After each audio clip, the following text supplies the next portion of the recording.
সরস্বতী পূজার আগে কুল খেতে নাই কেন? কজন শুনতে চান হাত তুলুন সবাই।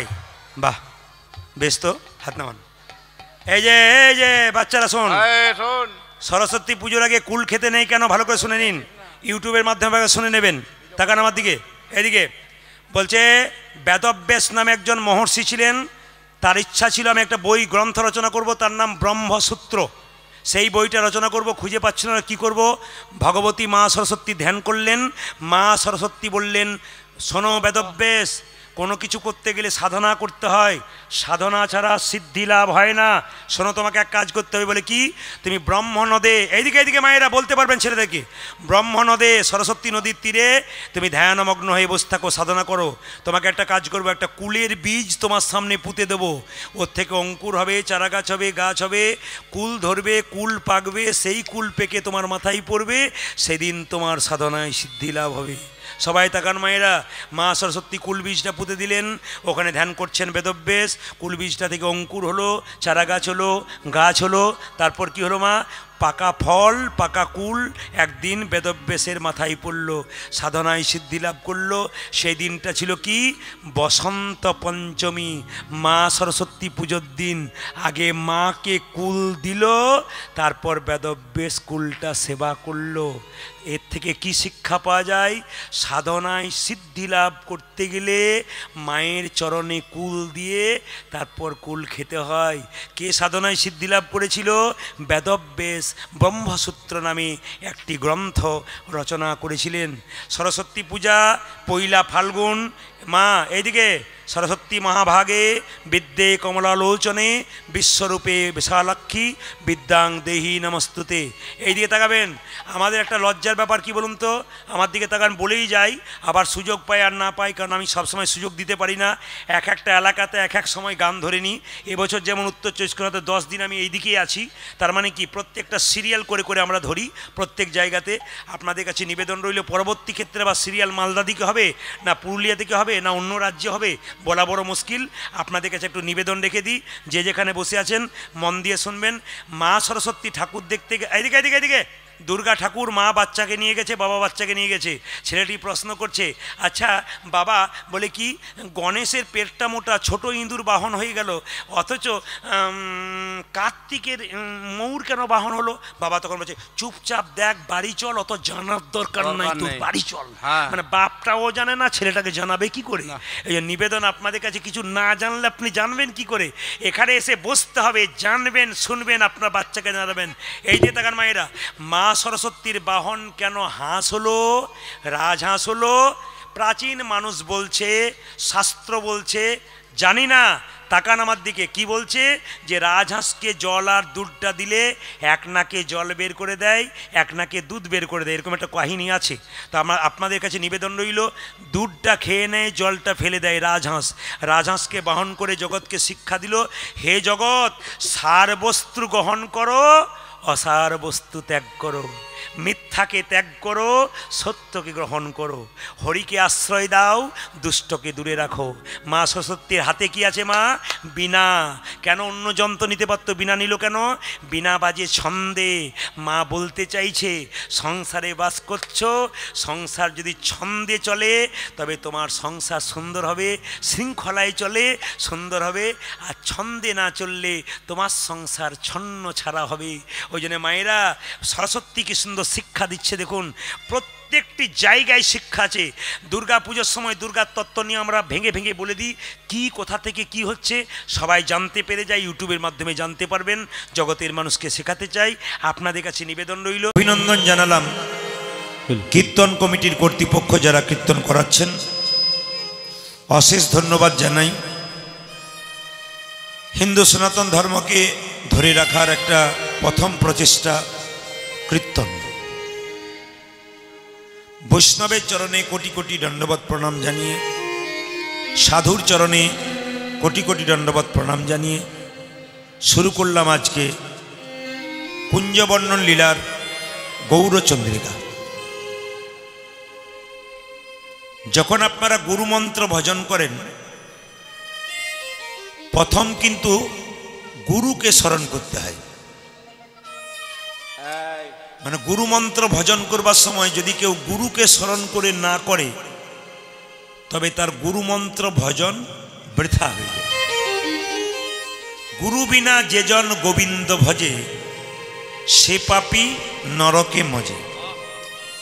এই জন্য আমি জানি আপনারা প্রত্যেকেই দীক্ষা নিয়েছেন।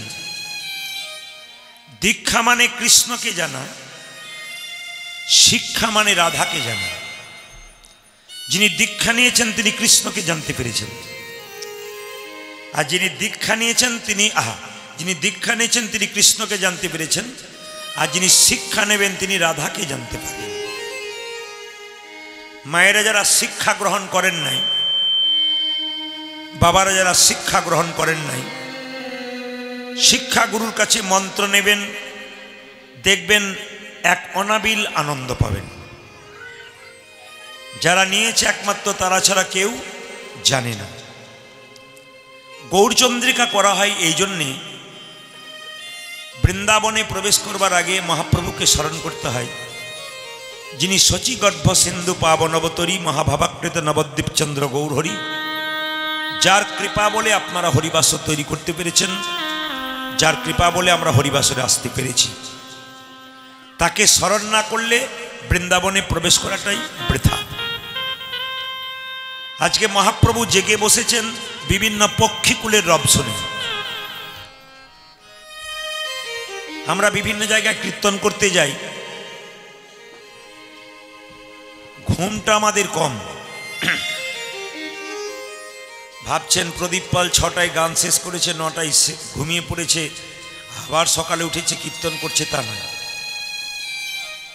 সেই রাত্রিতেই জেগে থাকতে হয়, 12টা-1টা পর্যন্ত ঘুম আসেই না আমাদের।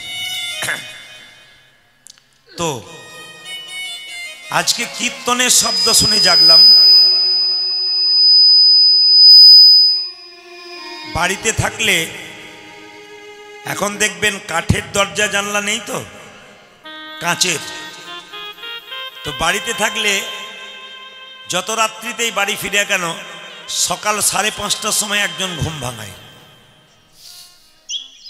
হ্যাঁ, ওই কাঁচের মধ্যে এসে ঠুক ঠুক ঠুক ঠুক করতে লাগলো। মানে ও ভাবছে যে আমার ছবিটা দেখছে, ওর ছবিটা দেখছে, ও ঠুক ঠুক করছে, ব্যাস বলছে কে যেন ধাক্কা দিচ্ছে। তা আমাদের যেমন পাখির ওই ঠুকঠাক শব্দে ঘুম ভেঙে যায়, মহাপ্রভু আজকে পাখির কিচিরমিচির শব্দে ঘুম ভেঙে গেল। মহাপ্রভু শয়ন করে আছেন, জেগে বসলেন। পদকর্তা বলছেন দেখো দেখো, মহাপ্রভুর শরীর থেকে একটা উজ্জ্বল নীলমণি জ্যোতি বেরোচ্ছে। তাহলে যিনি গৌর তার মধ্যে আবার কৃষ্ণের মতো জ্যোতি বেরোচ্ছে কেন? একটু জেনে নিন। যিনি আমাদের মহাপ্রভু তিনি কে? রাধা কৃষ্ণ মিলিত তনু, অন্তে কৃষ্ণ বাইরে রাধা, তিনি হচ্ছেন গৌরাঙ্গ। তা কেন তিনি কৃষ্ণ এবং রাধা হয়ে এখানে এলেন? একদিন বৈকুণ্ঠ ধামে রাধা গোবিন্দ যুগলে বসে আছেন, রাধারানী গোবিন্দের চরণ সেবা করছে। হঠাৎ রাধারানী বলছে, বধূ গত রাত্রিতে একটা স্বপ্ন দেখলাম। কি স্বপ্ন দেখেছো? দেখলাম কলির জীবের দ্বারা একটা গৌর মূর্তি ভেসে বেড়াচ্ছে। এ স্বপ্ন দেখলাম কেন? ভগবান বললেন, রাধে তুমি ভুল স্বপ্ন দেখনি, তুমি ঠিকই দেখেছো। বলে কেন? আমি কলির জীবের দ্বারে গৌর হব, আর রাধে রাধে বলে কেঁদে কেঁদে বেড়াবো। রাধে রাধে বলি কেঁদে কেঁদে বেড়াবো। তোমার প্রেমের ঋণ শোধ করব, প্রেমের ঋণ শোধ করিব। আমি রাধে রাধে বলে কলির দ্বীপের দ্বারে গড়াগড়ি দেব। রাধারানী বলছে, বধূ যে অঙ্গে চন্দন লেপন করতে গিয়ে আমার মাঝে মাঝে ভয় হয়, যদি অঙ্গে একটু যায় কত ব্যথা লাগে। তোমার ওই সোনারঙ্গ যখন নবদ্বীপের মাটিতে গড়াগড়ি যাবে, না জানি তোমার সোনারঙ্গে কতখানি লাগবে। আমি তোমায় একা যেতে দেব না, আমি তোমার সঙ্গে যাব। ভগবান কৃষ্ণ বলছে, রাধে তোমাকে তো নিয়ে যাবই। বলে কেন? আমি তো কালো কৃষ্ণ, আমাকে গোরা হতে গেলে তোমার রংটা নিতে হবে না? আর আমার মধ্যে তো কোনো প্রেমই নাই, তোমার প্রেম আমি নেব। তাহলে কৃষ্ণ রাধার কাছ থেকে দুটো জিনিস নিল। কি কি? একটি প্রেম, একটি রং। বলছে, শোনো রাধে আমি কি করব? লক্ষ্য করো তো, 3টি ইচ্ছা পূর্ণ করবার জন্য প্রথম ইচ্ছা কি? রাধারানীর প্রেম নিন, দ্বিতীয় ইচ্ছা কি? অধম জীবকে উদ্ধার। আর তৃতীয় ইচ্ছা কি? মায়ের মনোবাসনা পূর্ণ। প্রথম ইচ্ছা পূর্ণ করবার জন্য নিতাই চাঁদকে কলির জীবের দ্বারে পাঠালেন। নিতাই চাঁদ বললেন, যারা যারা হরিনাম করবে তারা 3টে নিয়ম পালন করবে। বলবো না বলাটাই ভালো। আপনাদের আসলে লক্ষণ ভালো আছে, বিড়াল আসছে, কুকুর আসছে, না না এগুলো ভালো লক্ষণ, খারাপ না। তো সবাই লক্ষ্য করুন, এসব কিন্তু মহাপ্রভুর ভক্ত। তো নিতাই চাঁদ বলল, যারা যারা হরিনাম করবে 3টে নিয়ম পালন করবে। প্রথম হচ্ছে নিরামিষ খেতে হবে। আপনারা সব খান তো? 2-4 জন মাথা নড়াচ্ছে বা ওর দিকে তাকাচ্ছে, তুই বল, ও বলছে তুই বল। দাঁড়ান বলে দিই, একবারে যুক্তির কথা বলবো। কিন্তু নিরামিষ যারা খাবেন তারা কীর্তন করবেন, কীর্তন শুনবেন। আমি বলি নাই বাবা, নিতাই চাঁদ। তো নিরামিষ খাই যারা, কিছু মনে করবেন না। আমাদের মধ্যে একটা ধারণা আছে, আমাদের ওইদিকে কথা বলি, একটা মেয়ের 26 বছর বয়স, তার 3 বছরের বাচ্চাকে কোলে নিয়ে নিরামিষ খাওয়ায়। মেয়েটি তিলক নিয়েছে, মালা নিয়েছে, আমার পাশের বাড়িতে তিলক নিয়েছে, মালা নিয়েছে, মেয়েটি বাচ্চাটিকে নিরামিষ খাওয়াই। ওরা কোনদিন আমিষ খায় না, কিচ্ছু খায় না। তো পাশের বাড়ি একটা মেয়ে বলছে, দেবদি বাচ্চাটা দুর্বল হয়ে যাবে, তখন বুঝবি মজা। মেয়েটির কেমন উত্তর দেখুন, বলছে বাচ্চাটা আমার না তোমার? বাচ্চা তো আমার। তোমারও তো ব্যথা হচ্ছে কি জন্য আমার বাচ্চার জন্য, আমি কি খাওয়াবো না খাওয়াবো, মানে আমরাও খাই, তুইও আমার দলে আয়, এইটা আমাদের ব্যাপার আর কি। অন্য ধর্মের মানুষ দেখবেন যদি ধর্ম করে তো পেছনে ওরা দেখবেন 10 জন সাহায্য করে, আমি না পারি তোরা কর। আর আমাদের ধর্মে একজন ধর্ম করলে তার পেছনে 50 জন লেগে যায় যাতে তুই ধর্ম না করতে পারিস। একবারে সঠিক প্রমাণ দেখে নেবেন আপনি। আপনি ধর্ম করবেন তার জন্য আমার কত কষ্ট, আপনি ধর্ম করছেন, আমি মাছ মাংস ডিম খেয়ে বেড়াচ্ছি, আপনি নিরামিষ খাচ্ছেন, আপনাকে দেখে আমার বড় কষ্ট হচ্ছে। এটা আমাদের সবচেয়ে লজ্জা, এইটাই যেটা অন্য ধর্মে নাই। যে যেখানে বসে আছেন মন দিয়ে শুনবেন। আবার দেখবেন যদি তিলকমালা করে, ওই মেয়েটি তিলকমালা করে যায়, আমাদের রাস্তা দিয়ে পেরিয়ে যায়, আমার খুব ভালো লাগে যেতে আমি কীর্তন করি। আস্তে আস্তে আস্তে শুনবেন, আমার খুব ভালো লাগে যেহেতু কীর্তন করি। মেয়েটি তিলক নিয়েছে, আসলে ওদের বংশজাত ব্যাপার। আসতে ওই মেয়েটি যে বংশ থেকে এসছে, ওর বাবা মা সব ওই নিরামিষ ভোজি আর কি। তো আমার পাশের বাড়িতে 5 জন মেয়ে চাপা কলে বাসন ধুতে ধুতে বলছে, দিদি হারানের বইয়ের কি ঢং দিদি, মালা তিলক করেছে, ভগবান বোধহয় আগে পেয়ে যাবে ও। না না, এই যে ব্যাপারগুলো আছে আপনাদের কাছে নিবেদন রইল, যদি আপনি কৃষ্ণ ভক্ত হয়ে যান, আপনার পেছনে 5 জন লেগে যায়, আপনি ভাববেন হাতি চলে বাজার, কুত্তা ভুকে হাজার। হাতি রাস্তা দিয়ে যায়, কুকুর ঘেউ ঘেউ করে, হাতিকে কুকুরের দিকে তাকায়। কৃষ্ণ ভক্ত তো হাতির মতো, নিন্দুকগুলো তো কুকুরের মতো, ওদের দিকে তাকালে হাতি কখনো ছোট হয়ে যায় না, হাতি বড়ই থেকে যায়। তাই কৃষ্ণ ভক্ত হবেন আপনি, আপনাদের কাছে নিবেদন রইল। পেছনে কি বলছে ওটা দেখে লাভ, আস্তে আস্তে আস্তে, পেছনে কি বলছে দেখে লাভ নেই। আসলে কিছু মনে করবেন না মায়েরা, নিন্দুক যারা, আস্তে, নিন্দুক যারা, নিন্দা রক্ত যাদের শরীরে বইছে, আপনি মুখ বন্ধ করতে পারবেন না, ও আপনার নিন্দা করবে। একবারে পাক্কা কথা। নিম পাতাকে যতই মিষ্টি রসে ভেজান, ওর কিন্তু তেতো জীবনে যাবে না। আমাদের পাশের বাড়িতে একটা বড় ভোজ হয়ে গেল, একজন বয়স্ক কাকা আছে, খুব নিন্দুক, যার বাড়িতে খাই কিছু না কিছু বলবে। তো আমরা ভোজ টোজ খেয়ে বসে আছি সব, তো উনি আসছেন ভোজ খেয়ে, জিজ্ঞেস করলাম কাকা কেমন খেলে, তখন কাকা বলছে খেলাম, মানে কিছু বলবে আর কি, সবাই ভালো বলে গেছে, ও বলছে খেলাম, খেলে মানে কেমন খেলে, বলে পোলাওটা তো ভালো হয়েছিল, বাদামগুলো সব পোড়া পোড়া হয়ে গেছে, বেটা সব ভালো পেয়েছি, বাদামগুলো পোড়া পোড়া হয়েছে, মানে কিছু একটা বের করতে হবে আর কি। তা নিন্দুকের দিকে তাকালে হবে না বাবা, কৃষ্ণ ভক্ত হবেন। নিন্দুক হাজার কথা বলবে, ওদের দিকে তাকাবেন না। আপনি হা গোবিন্দ বলে ডাকুন, তিনি আপনার থাকেন। সম্বন্ধবোধ তৈরি করুন ভগবানের সঙ্গে। আমার কথা হচ্ছে সম্বন্ধবোধ তৈরি করুন। একটা ছেলে আপনার দরজায় গেছে, জল তৃষ্ণা পেয়েছে, শুনছো গো কে বাড়িতে আছো, একটু জল দাও তো। আর যদি বলে ও কাকিমা, বাচ্চা ছেলে তো, ও কাকিমা এক গ্লাস জল দাও তো, বলুন তো কোনটাতে প্রেম বেশি জাগবে? আমাকে কাকিমা বলে ডেকেছে, আয় বাবা আয় জল খা। তার মানে কি, সম্বন্ধ বোধ যদি তৈরি হয় তাহলে দেখবেন প্রেমটা খুব তাড়াতাড়ি হয়। ভগবানের সঙ্গে সম্বন্ধ করতে পারেন, সন্তান রূপে ভালোবাসতে পারেন। যদি কারো স্বামী নাই তাকে পতিরূপে ভালোবাসতে পারেন। যদি কোনো ভাই নেই তাকে ভাই রূপে ভালোবাসতে পারেন। যদি কারো বন্ধু নাই ভগবানকে সখা রূপে ভালোবাসতে পারেন।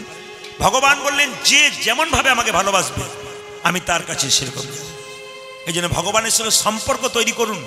যেমন সম্পর্ক করবেন গোবিন্দ আপনার কাছে আসবে। তো নিতাই চাঁদ বলল নিরামিষ খেতে হবে। কিছু মনে করবেন না, এখানে শব্দ নয়, ডান দিকে শব্দ হচ্ছে, এখানে একটু বলে দিন। তো শুনে নিন, নিতাই চাঁদ বলল নিরামিষ খেতে হবে। এক, দুই কি মিথ্যা কথা বলা ছাড়তে হবে। আপনারা কে কে মিথ্যা কথা বলা ছাড়তে পারবেন? বলে দিনের মাথায় 100টার মধ্যে 99টা বলি, কোনদিন 100টা হয়ে যায়। ঈশ্বরচন্দ্র বিদ্যাসাগর একটা বই আছে বাবা, লেখা আছে বর্ণ পরিচয়, তার পেছনে লেখা আছে সদা সর্বদা সত্য কথা বলিবে। ছেলেকে পড়াচ্ছে বাবা, খোকা পর, বলে কি সবসময় সত্য কথা বলতে হয়, সবসময় সত্য কথা বলতে হয়। ছেলে সকাল 6টা থেকে 9টা 3 ঘন্টা ওই লাইনটাই মুখস্থ করেছে। রাস্তায় যখন খেলা করছে তখন একজন পাওনাদার বলছে, হ্যাঁ রে খোকা তোর বাবা বাড়িতে আছে? বলে একবার দেখে আসি। বাবা, বলে কি? পাওনাদার তোমাকে ডাকছে। বলছে বাবা বলছে বলে দে আমি বাড়িতে নাই। তখন ছেলে বলছে পাওনাদার বাবা বললো যে বাবা বাড়িতে নাই। ছেলের সঙ্গে বাবা ঝগড়া হয়ে গেল। শেষে বাবা বলল যে তুই যে সত্য কথাটা বলে দিলি। বলছে বাবা তুমি তো আমাকে শেখাচ্ছিলে সবসময় সত্য কথা বলতে হয়। বলছে ওটা বই পড়ে মুখস্থ করে চাকরি পাওয়ার জন্য পড়াচ্ছিলাম, বাস্তবে ব্যবহার করার জন্য। তাই মায়েরা, গুরু মিলে লাখে লাখে, শিষ্য মিলে এক। উপদেশ দিতে পারে তো সবাই, নিতে পারে কজন? যে নিতে পারে তারই তো কাজ। দিতে পারলে হবে না, নিতে পারতে হবে, তবে আপনার কাজ আছে। তাহলে নিরামিষ খেতে পারবো না, মিথ্যা কথা বলা ছাড়তে পারবো না, গাভী দহন বন্ধ করতে হবে। আপনাদের এখানে ঘোষ আছে, গাভী দহন বন্ধ করা বলা যাবে না, অসুবিধা আছে। মহাপ্রভু নয়, নিতাই চাঁদ বললো গাভী দহন, বাছুরগুলোকে বেঁধে গাভীর দুধ থেকে বিক্রি করে দেবে, তা বললে হবে না, বাছুরগুলো কষ্ট পাচ্ছে। তখনকার মানুষ বললো নিতাই চাঁদ মিথ্যা কথা বলা ছাড়তে পারবো না, নিরামিষ খেতে পারবো না, গাভী দহন বন্ধ করে দেবো না, কাল থেকে তোমার ঠ্যাং ভেঙে দেবো। নিতাই চাঁদ মহাপ্রভুর কাছে কি বললো, ভাই এরা কলির জীব, ক মানে কাম, লি মানে লিপ্ত, এরা কামে লিপ্ত, নামে লিপ্ত নয়, এদের হরিনাম দেবো কি করে? মহাপ্রভু বললো দাদা এত নিয়ম বললে হবে না। একবার যদি কেউ বলতে পারে, জীব যদি একবার বলতে শুরু করে, ওকে আর আমিষ নিমা নিরামিষ বলতে হবে না, ও আপনা আপনি শুরু করে দেবে, শুধু বলতে বলা হবে। মহাপ্রভু বললেন ওগো জীব, তোমাদের নিরামিষ খেতে হবে না, মিথ্যা কথা বলতে হবে না, গাভী দহন বন্ধ করতে হবে না। তোমরা এক কাজ করো, ধরো যুবতীর কোল, ধরো যুবতীর কোল, খাও মাগুরে মাছের ঝোল, খাও মাগুরে মাছের ঝোল, প্রেমানন্দে নিতাই গৌর হরি হরি, নিতাই গৌর হরি হরি। বুঝে বললেন না, না বুঝে বললেন? আমি বললাম নিতাই গৌর হরি বল, ওটা মহাপ্রভু বলেছে, আপনারা বুঝে বললেন না বললেন? ধরো যুবতীর কোল, খাও মাগুর মাছের ঝোল, আর বলো প্রেমানন্দে হরিবল হরিবল। তা আপনারা যে হাতটা তুলে দিলেন, যুবতীর কোল কাকে বলে আর মাগুর মাছের ঝোল কাকে বলে? এ কথা আপনারা যেমন বুঝতে পারলেন না, একজন বৃদ্ধ ভক্ত জড়ো হয়ে গেছে, চামড়াগুলো 80 বছর বয়স, একটা লাঠিকে হাতে নিয়ে মহাপ্রভুর কাছে বলছে, হ্যাঁ গো প্রভু তুমি যে যুবতীর কোল ধরতে বললে, আমার চামড়া জড়ো হয়ে গেছে, 80 বছর বয়স, আমি যুবতীর কোল ধরবো কি করে? তাহলে কি হরিনাম করতে পারবো না? তুমি যে বলছো মাগুর মাছের ঝোল খেতে, আমি মাগুর মাছের ঝোল খেতে পারবো না, তাহলে কি হরিবল বলতে পারবো না? বৃদ্ধ কেঁদে কেঁদে বলছে, বলো যুবতীর কোল কাকে বলে, মাগুর মাছের ঝোল কাকে বলে, হরিবল বলবো কি করে? মহাপ্রভু বুঝিয়ে দিলেন যুবতীর কোল কাকে বলে। যুবতী বলতে আমরা মেয়েদেরকে বোঝাই। মহাপ্রভু ওই যুবতীর কথা বললেন না। কীর্তন শুনতে গেলে ভক্তি ভরে শুনতে হয়, মন লাগিয়ে শুনতে হয়। যিনি মন লাগিয়ে শুনবেন তার জীবনে শান্তি আছে। কীর্তনের যে কি মজা, শুধু রসটাকে দিতে পারলেই মজা। এই সকালবেলায় আপনারা এসেছেন সমস্ত কাজ রেখে গোবিন্দের নাম শুনতে, এ বড় আনন্দের বিষয়। কিন্তু সবাই আসতে পারে নাই, আপনারা যারা আসতে পেরেছেন তারা ভাগ্যবতী এবং ভাগ্যবান। কাল থেকে এই সুযোগটা আপনারা পাবেন না, আজকে যেটা পেয়েছেন। তবে বাড়ি বাড়ি দু চারটা করে যারা কুটুম্ব এসছেন তারাই প্রথম এসছেন, বাড়ির লোকগুলো আসতে পারে নাই, রান্না করতে হবে বলে আর কি। তো আসতে পেরেছেন, আপনাদের বলে যাই যুবতীর কোল কাকে বলে। যুবতী বলতে মেয়েদেরকে বোঝাই না, ওই যুবতী বলে না। একটা মেয়ে বছরে একটা বাচ্চা জন্ম দেয়, একসঙ্গে কোনো মেয়ে তিনটে বাচ্চার জন্ম দেয়, এদের যুবতী বলছে না। মহাপ্রভু বলছে সেই যুবতী যার কোলে প্রত্যেক দিন লাখ লাখ কোটি কোটি বাচ্চার জন্ম হয়, তিনি হচ্ছেন পৃথিবীর যুবতী। এই যুবতীর কোলে আমাদের জন্ম হয়েছে, এই যুবতীর কোলে সংসার যাপন করব, এই যুবতীর কোলে শ্মশানের চিতাতে নিতাই গৌর হরিবোল বলে চলে যাও। এ হলো যুবতীর কোল। মাগুর মাছের ঝোল কাকে বলে? বাজার থেকে কিনে আনা মাগুর মাছ নয়, 700 টাকা 1000 টাকা কেজি মাগুর মাছ, ওই ঝোল নয়। আমাদের আত্মীয় স্বজনে মরে গেলি তারে বিরহ ব্যথায় আমরা কাঁদি, কিন্তু কোন কৃষ্ণ ভক্ত যদি একবার হা গৌর প্রাণে গৌর একবার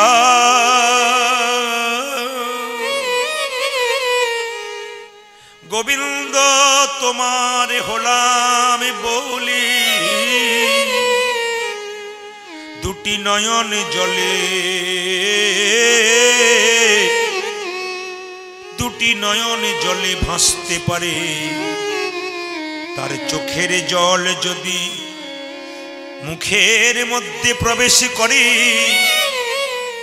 ওটাই হচ্ছে মাগুর মাছের ঝোল। সংসারের জন্য কেঁদো না মা, কাঁদবে যদি তবে ভগবানের জন্য।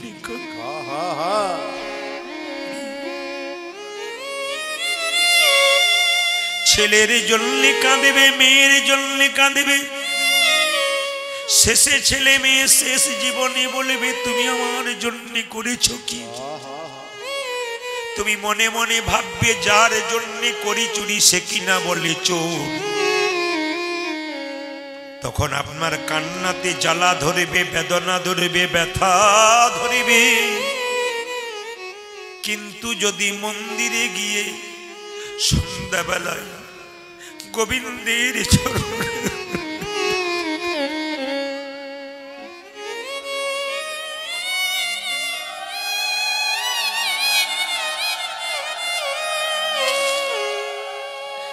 সন্ধ্যাবেলায় গোবিন্দের চরণে তলে একবার কেউ যদি কৃষ্ণ বলে কাঁদতে পারে গো, হে গোবিন্দ তোমার,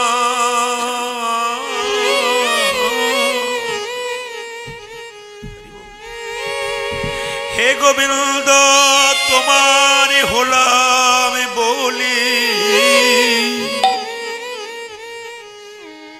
একাই এসেছি একাই যাব।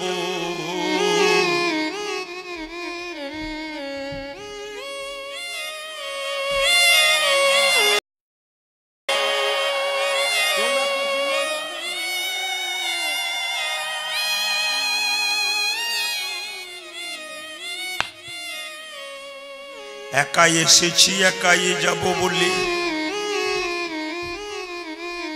আমার জীবনে আর কেউ নাই। বড় সত্য কথাটা আপনার সামনে তুলে ধরছি।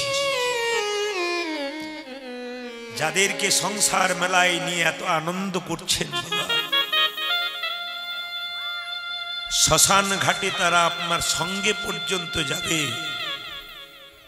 আসার পর আপনাকে ছুঁয়েছে বলে স্নান করবে। 15 দিন পেরিয়ে গেলে, ভোজ কাজ পেরিয়ে গেলে, যার জন্য এত কাঁদলে তার মুখ থেকে আবার হাসি ফুঁসবে, নাচবে, সবকিছু করবে, শুধু তুমি চলে যাবে। কাঁদতে যদি হয় তবে গোবিন্দের চরণে ধরি, মীরা রানীর মতো কেউ যদি একবার কাঁদতে পারে, তারে মানব জনম সফল হবে গো। সংসারের জন্য কেঁদে দেখবে, চোখ থেকে জল পড়বে, সেই জল চোখের কোণ দিয়ে পড়বে, স্পর্শ করলে গরম লাগবে, মুখের মধ্যে প্রবেশ করলে নোনা নোনা ভাব লাগবে। কিন্তু কৃষ্ণ বলে কেউ যদি একবার কাঁদতে পারে, তার চোখের জল চোখের কোণ দিয়ে পড়ে না, চোখের মাঝ দিয়ে পড়ে।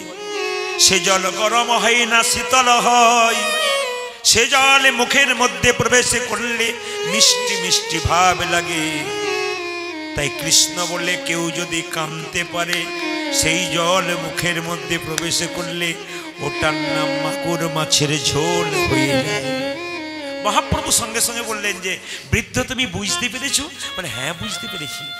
প্রভু তুমি এত বড় দয়া, তুমি যদি না আসতে তাহলে আমাদের বোঝাতো কি?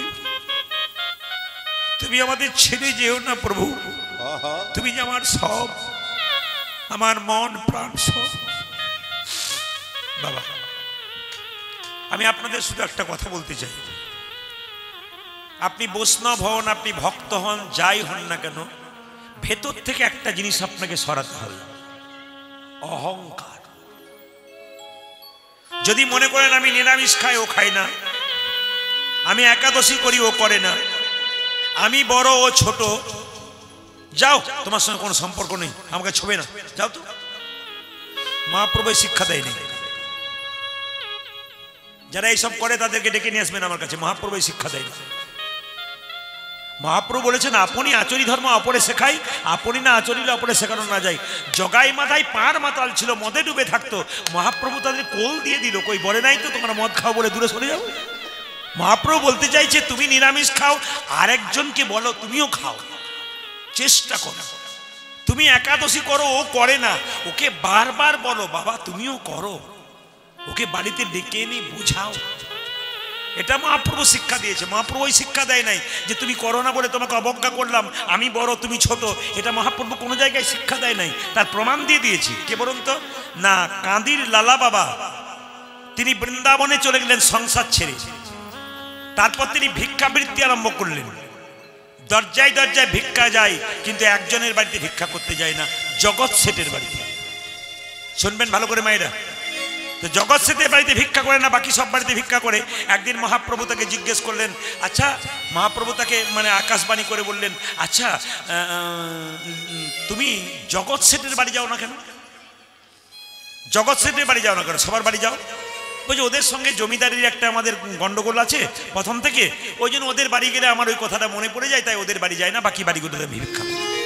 মহাপ্রভু বললো, তোমার আর কৃষ্ণ পাওয়া হবে না। বলে কেন? এখনো জমিদারির রক্ত, এখনো অহংকার তোমার ভেতরে আছে, তুমি ওদের বাড়িতে গিয়েই থমকে যাচ্ছ। তার মানে তোমার ভেতরে কোনো অহমিকা আছে, তোমার কৃষ্ণ পাওয়ার কোনো চান্সই নেই।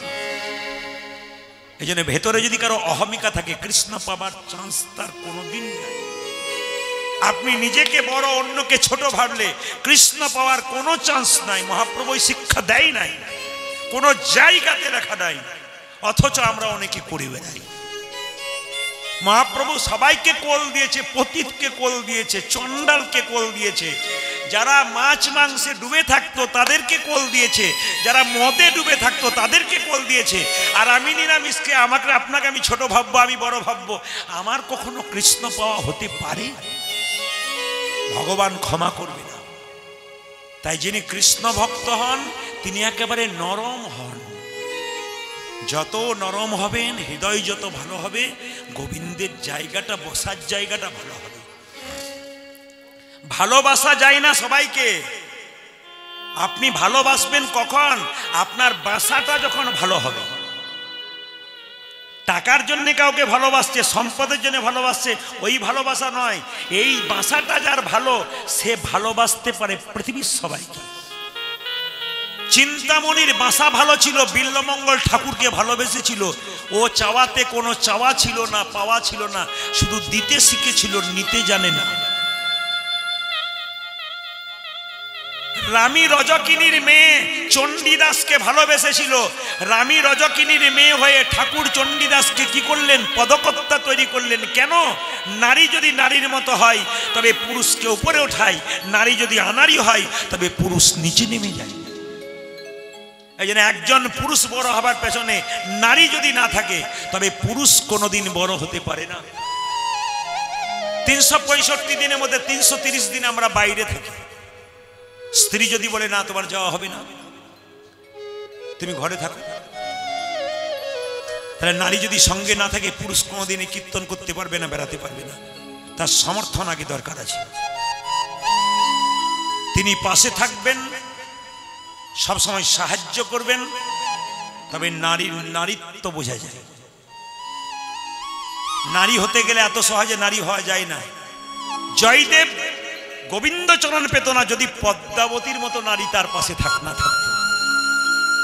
রামকৃষ্ণ পরমহংসদেব তিনি পরমহংস হতেন না যদি সারদা মায়ের মতো মা তার স্ত্রী তার পাশে না থাকত।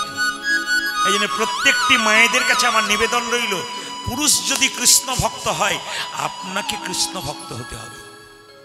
একজন নারী যদি কৃষ্ণ ভক্ত হয়, পুরুষ যদি কৃষ্ণ ভক্ত না হয়, তাহলে নারী দেখবেন পুরুষকে কৃষ্ণ ভক্ত করবেই একবার 100%। কিন্তু একজন নারী যদি বেঁকে বসে আমি কৃষ্ণ নাম করবো না, তুমি যা করছো করো, তাহলে সেই নারীকে সোজা করা পুরুষের পক্ষে খুব কঠিন হয়ে যায়। কিন্তু আমি আপনাদের বারবার বলি, নারী পুরুষ যুগলে, স্বামী স্ত্রী যুগলে কৃষ্ণ ভজন করুন। কেন? মা হচ্ছে মাটি, বাবা হচ্ছে বীজ। মাটি আর বীজ যদি ভালো হয় আপনার সন্তানটা যে ভালো হবে গো। শেষের লোককে দোষ দেবেন কেন? আমার ছেলেটা খুব বদমাইশ, কারো কথা শোনে না। আপনি আপনার চরিত্রটা ঘেঁটে দেখবেন তো ছোট থেকে আপনি কেমন ছিলেন। নিজের দোষটা দেবেন না, সন্তানের দোষটা দিয়ে দেবেন। কেন দেবেন? আপনার রক্তের সন্তান, আপনি ভালো হবেন, আপনার সন্তান ভালো হবে না কে বলেছে? মায়ের চলা যেমন হবে বাচ্চার চলা তেমন হবে, মায়ের বলা যেমন হবে। আমরা অনেক সময় ছেলে মেয়েদেরকে দোষ দিয়ে দিই। কেন দোষ দেবেন? আপনি দোষ করে বসে আছেন, আপনার ফসল ওই জন্য ভালো হয় না।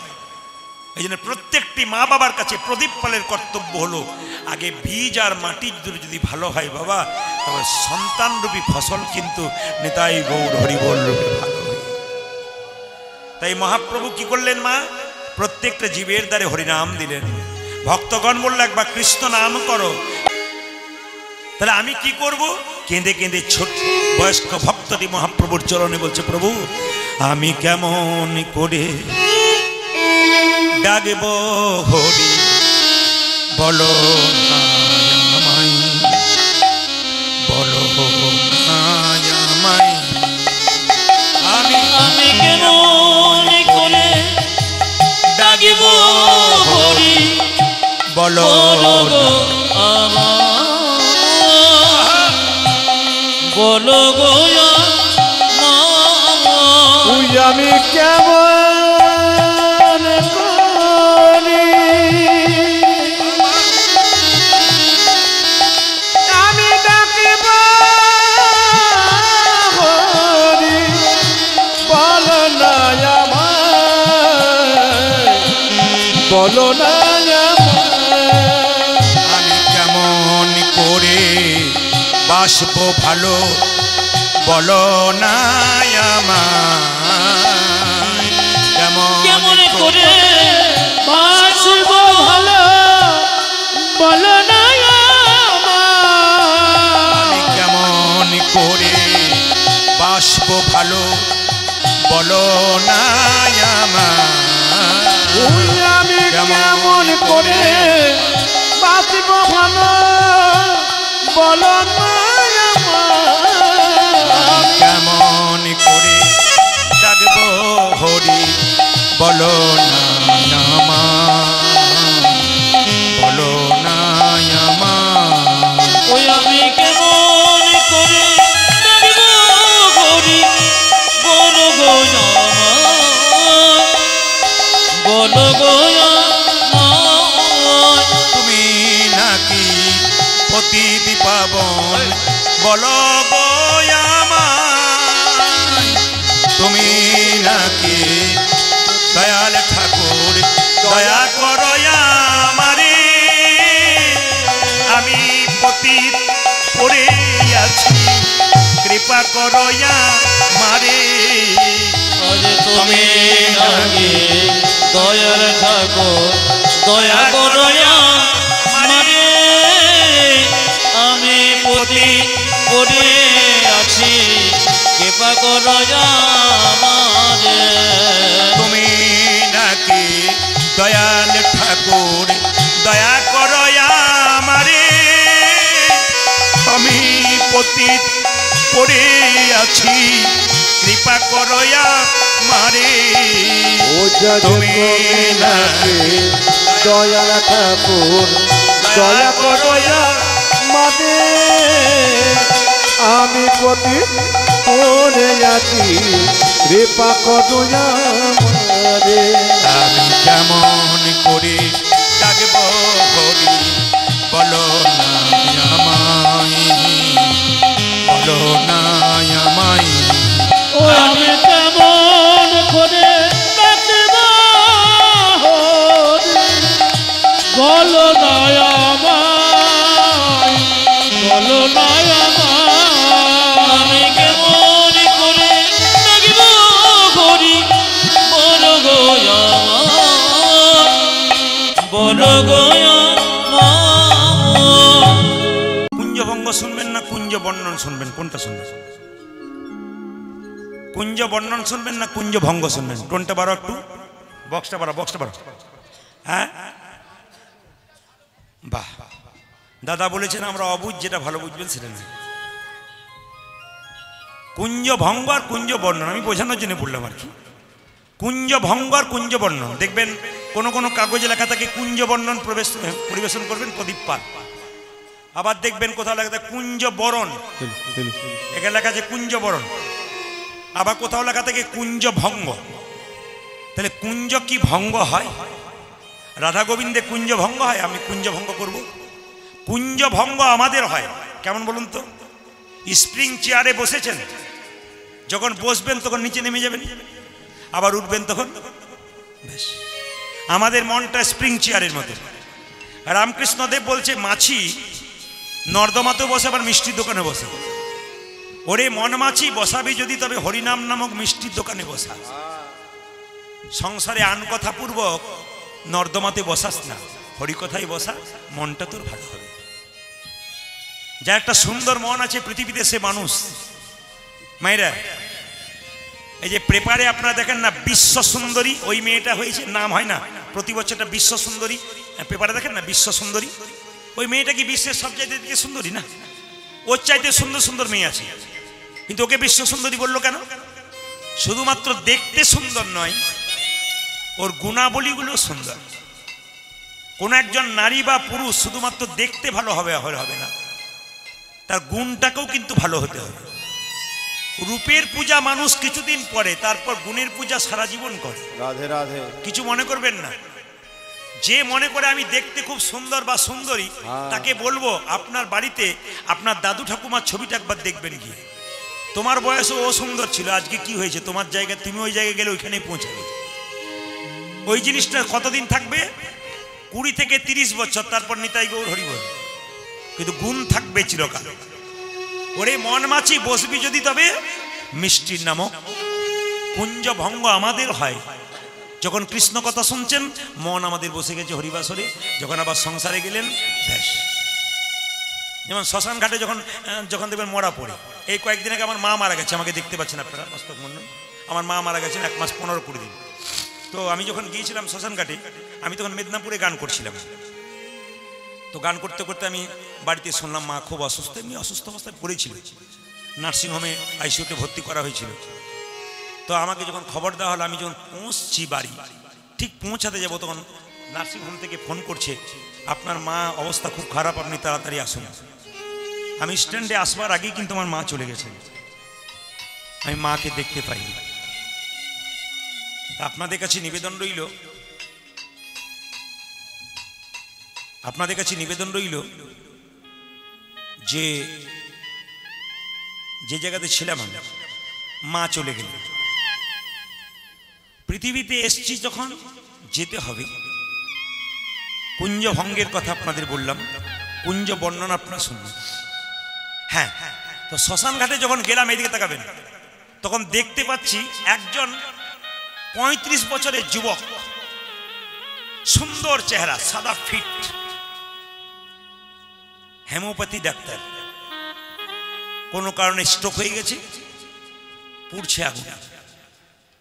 অনেকেই দেখছে আর বলছে আমাদের সঙ্গে যারা গিয়েছিল, আহ কি সুন্দর চেহারা রে, কত টাকার মালিক, এই 4টে গাড়ি আছে, বাড়ি আছে, জানি বিরাট ব্যাপার। এ দেখ আগুনে কেমন পুড়ছে। এর স্ত্রী বাড়িতে এখন রয়ে গেল, ওই যে শেষ বিদায় দিয়ে দিয়েছে, আর এখানে এসে দেখতে পেল না ও কেমন জল জল করে পুড়ে যাচ্ছে। স্বামী হলে আসতো, স্বামী হলে আসতো, দেখতো লাস্ট পর্যন্ত স্ত্রী কেমন পুড়ছে। স্ত্রী তো আর আসতে পারে না, অত সুন্দর দিব্যাঙ্গ দেহটা পুড়ছে। আমার পাশের বাড়ির ছেলেরা আমাকে বলছে, দাদা এই লোকটার 4 চাকা গাড়ি 4টে আছে, আমি জানি, বিরাট বাড়ি, প্রচুর সম্পত্তি, এ মরে গেল, আমাদের কিছু নেই, বাড়িতে গিয়ে আর কি ঝগড়াঝাটি করে কি লাভ আছে। আর এবার সারা জীবন কোনো রকমে কাটিয়ে দিলে হলো, আর কি, আর ভালো লাগে না। এই বাবা আস্তে,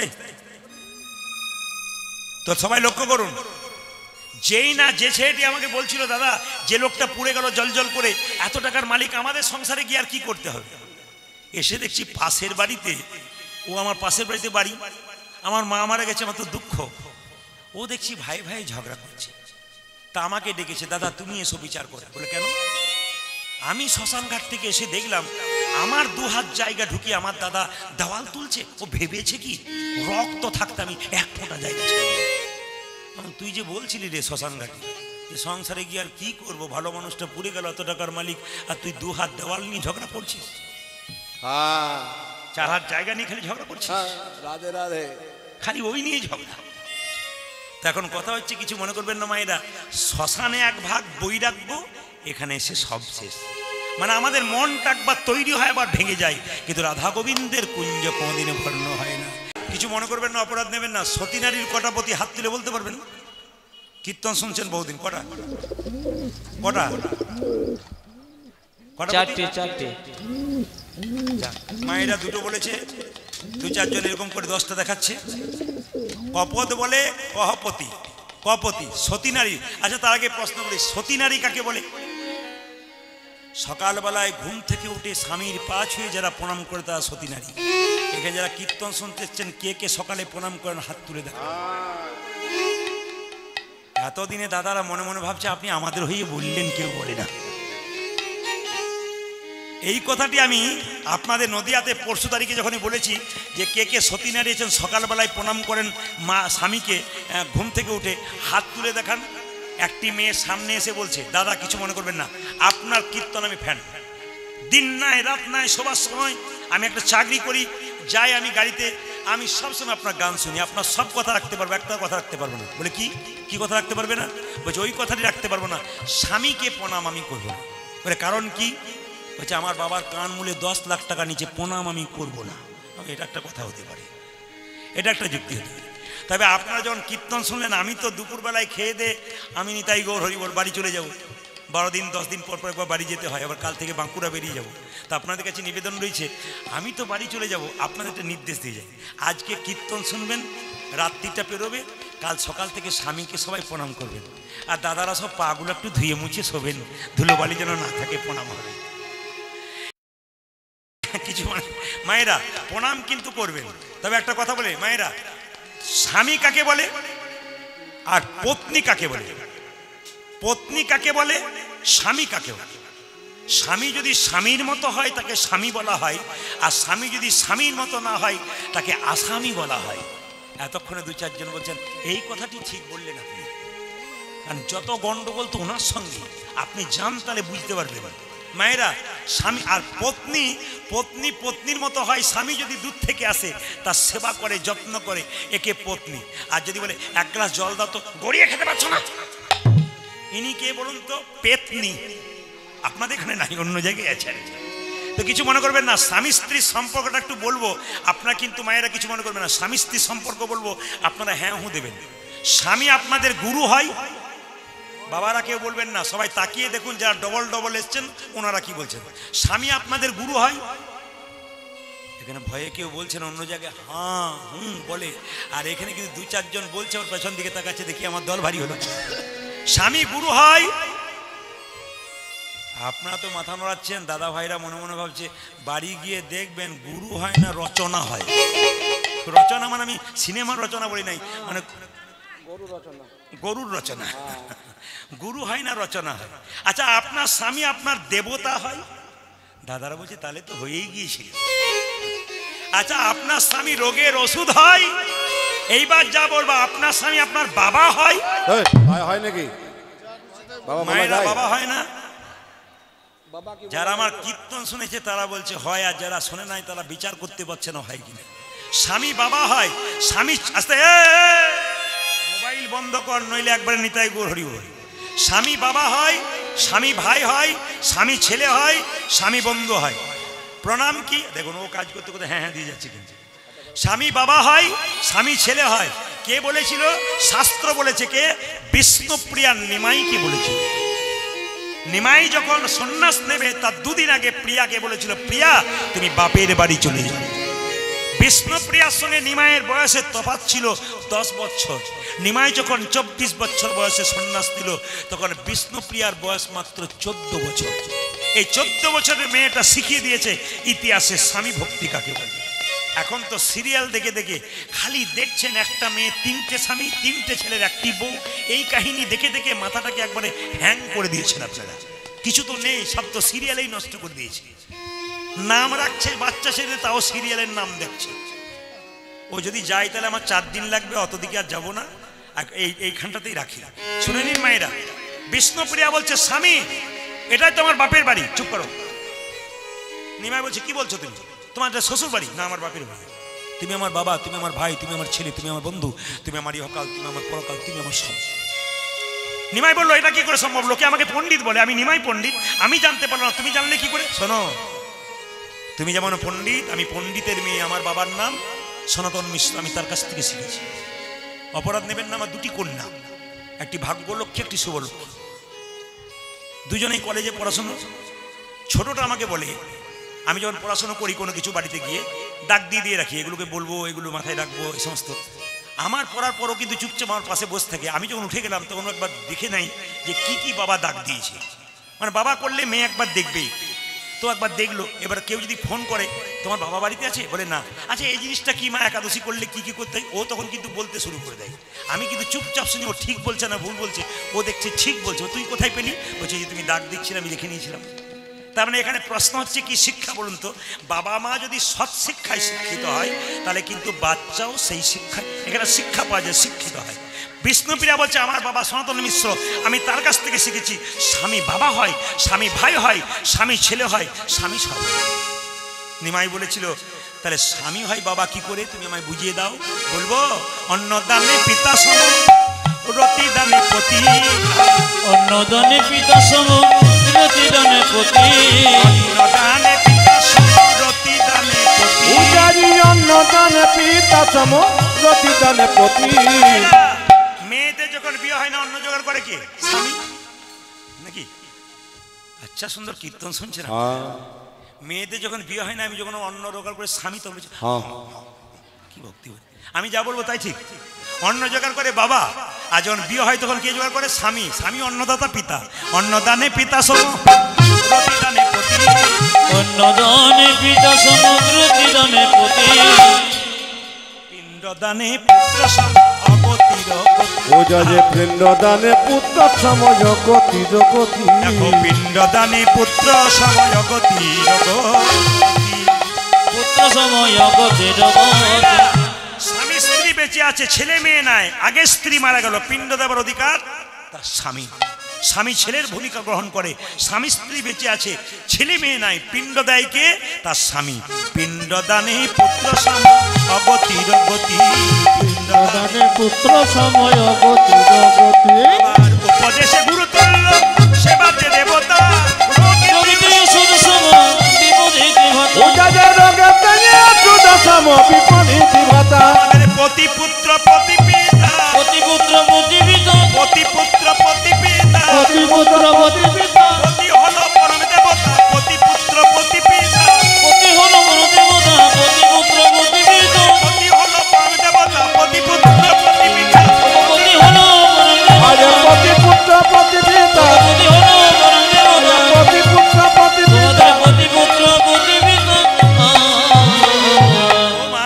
গোবিন্দ শুয়ে আছে তখন কুমুদিনী বদন চুম বয়ে মধু কেবা কুমুদিনী বদন চুম বয়ে মধু কুমুদিনী বদন চুম বয়ে মধু কুমুদিনী মধু কহে কমলে নিয়রে আসি মিলাল সত কমল নিরয়ে আছে মিলল সত কমলে নিয়রে আসি মিলাল সত কমলে নিরয়ে আসি মিলল সত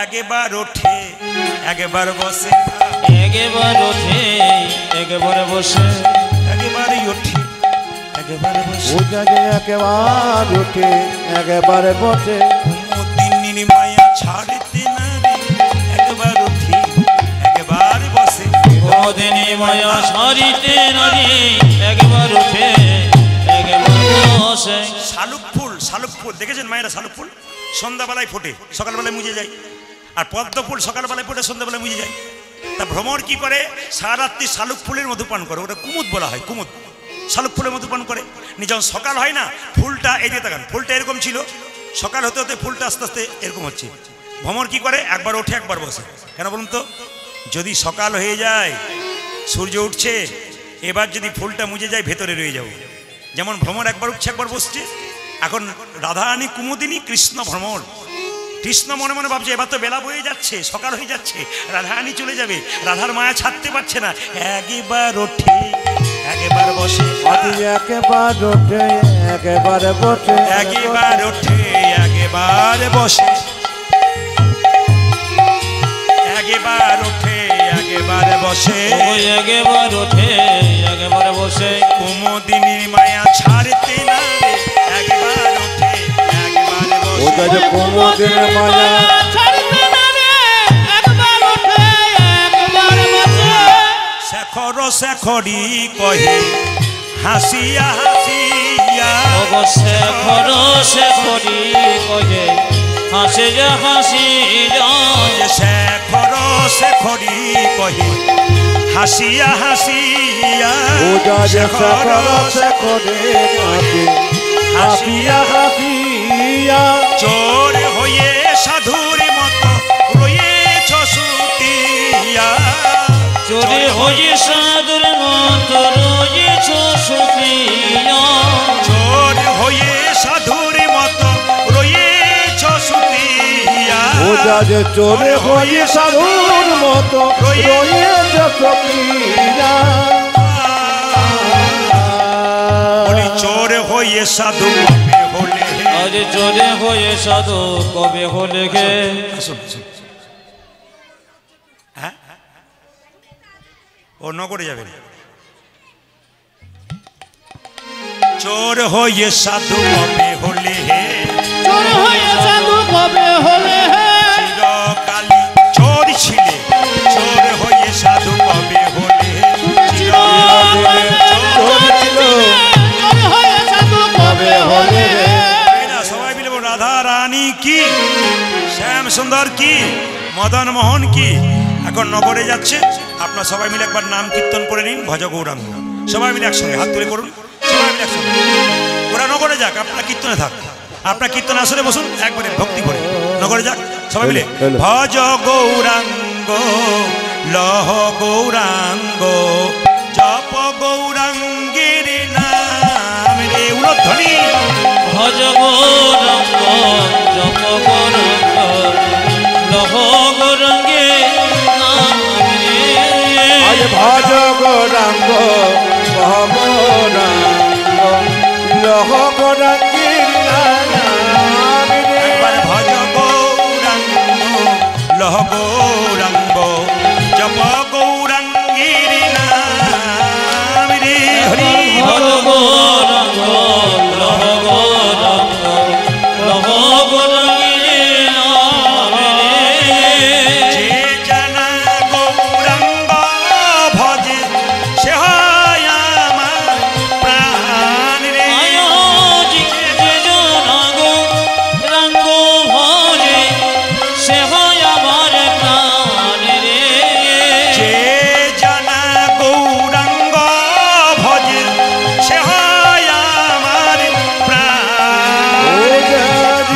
জনগো রঙ্গ ভোজে সে হয় আমার প্রাণে ভজ গৌরাঙ্গ জপ গৌরাঙ্গিরি নাম। ভজ গৌরাঙ্গ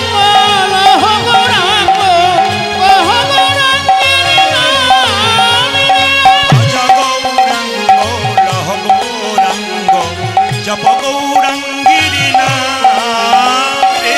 ভজ গৌরাঙ্গ জপ গৌরাঙ্গ জপ গৌরাঙ্গে নাম রে।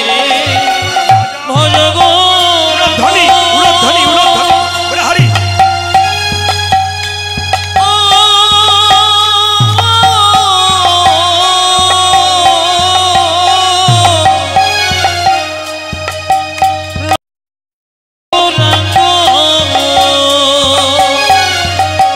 তোমরা জপ গৌরাঙ্গের নাম রে। লহ গৌরাঙ্গ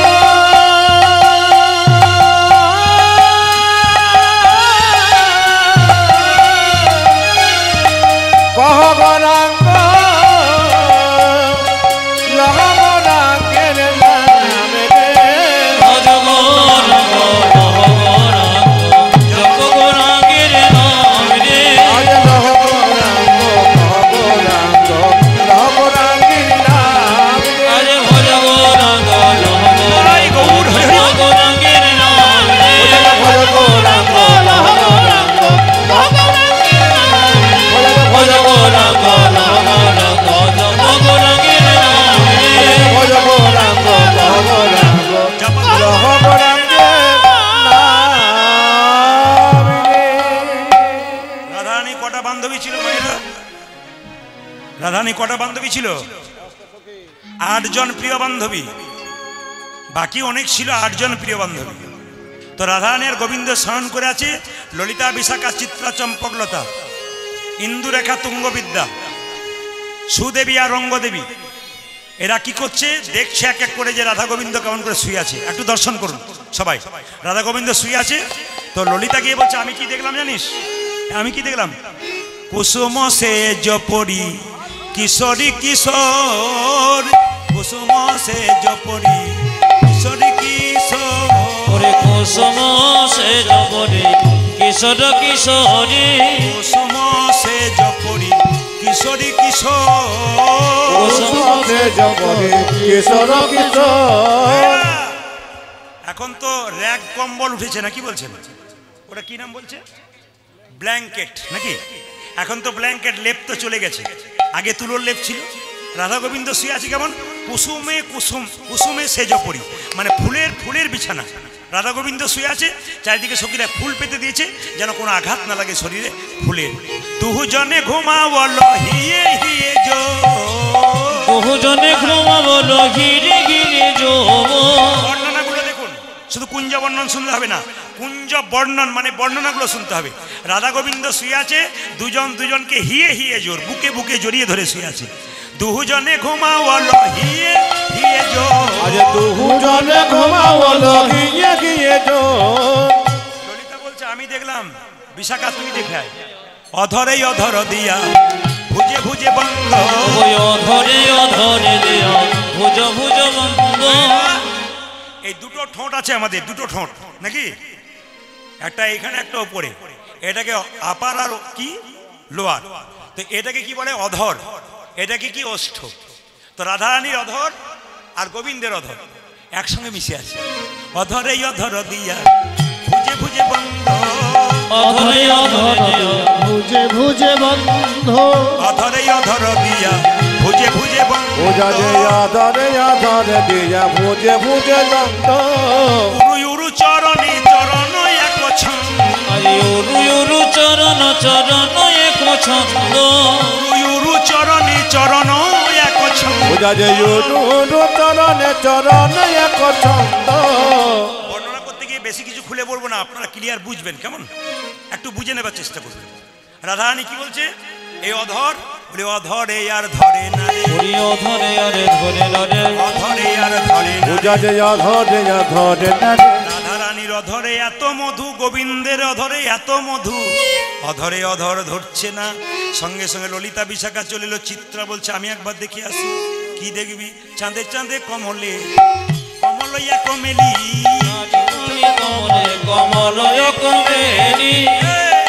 কি দেখলি? চাঁদে চাঁদে কমলে কমলইয়া কমেলি। গোবিন্দের বদন চাঁদ আর রাধারানীর বদন চাঁদ, চাঁদে চাঁদে কমলে কমলইয়া কমেলি। ওরে চাঁদে চাঁদে কমলইয়া কমলবনমালী।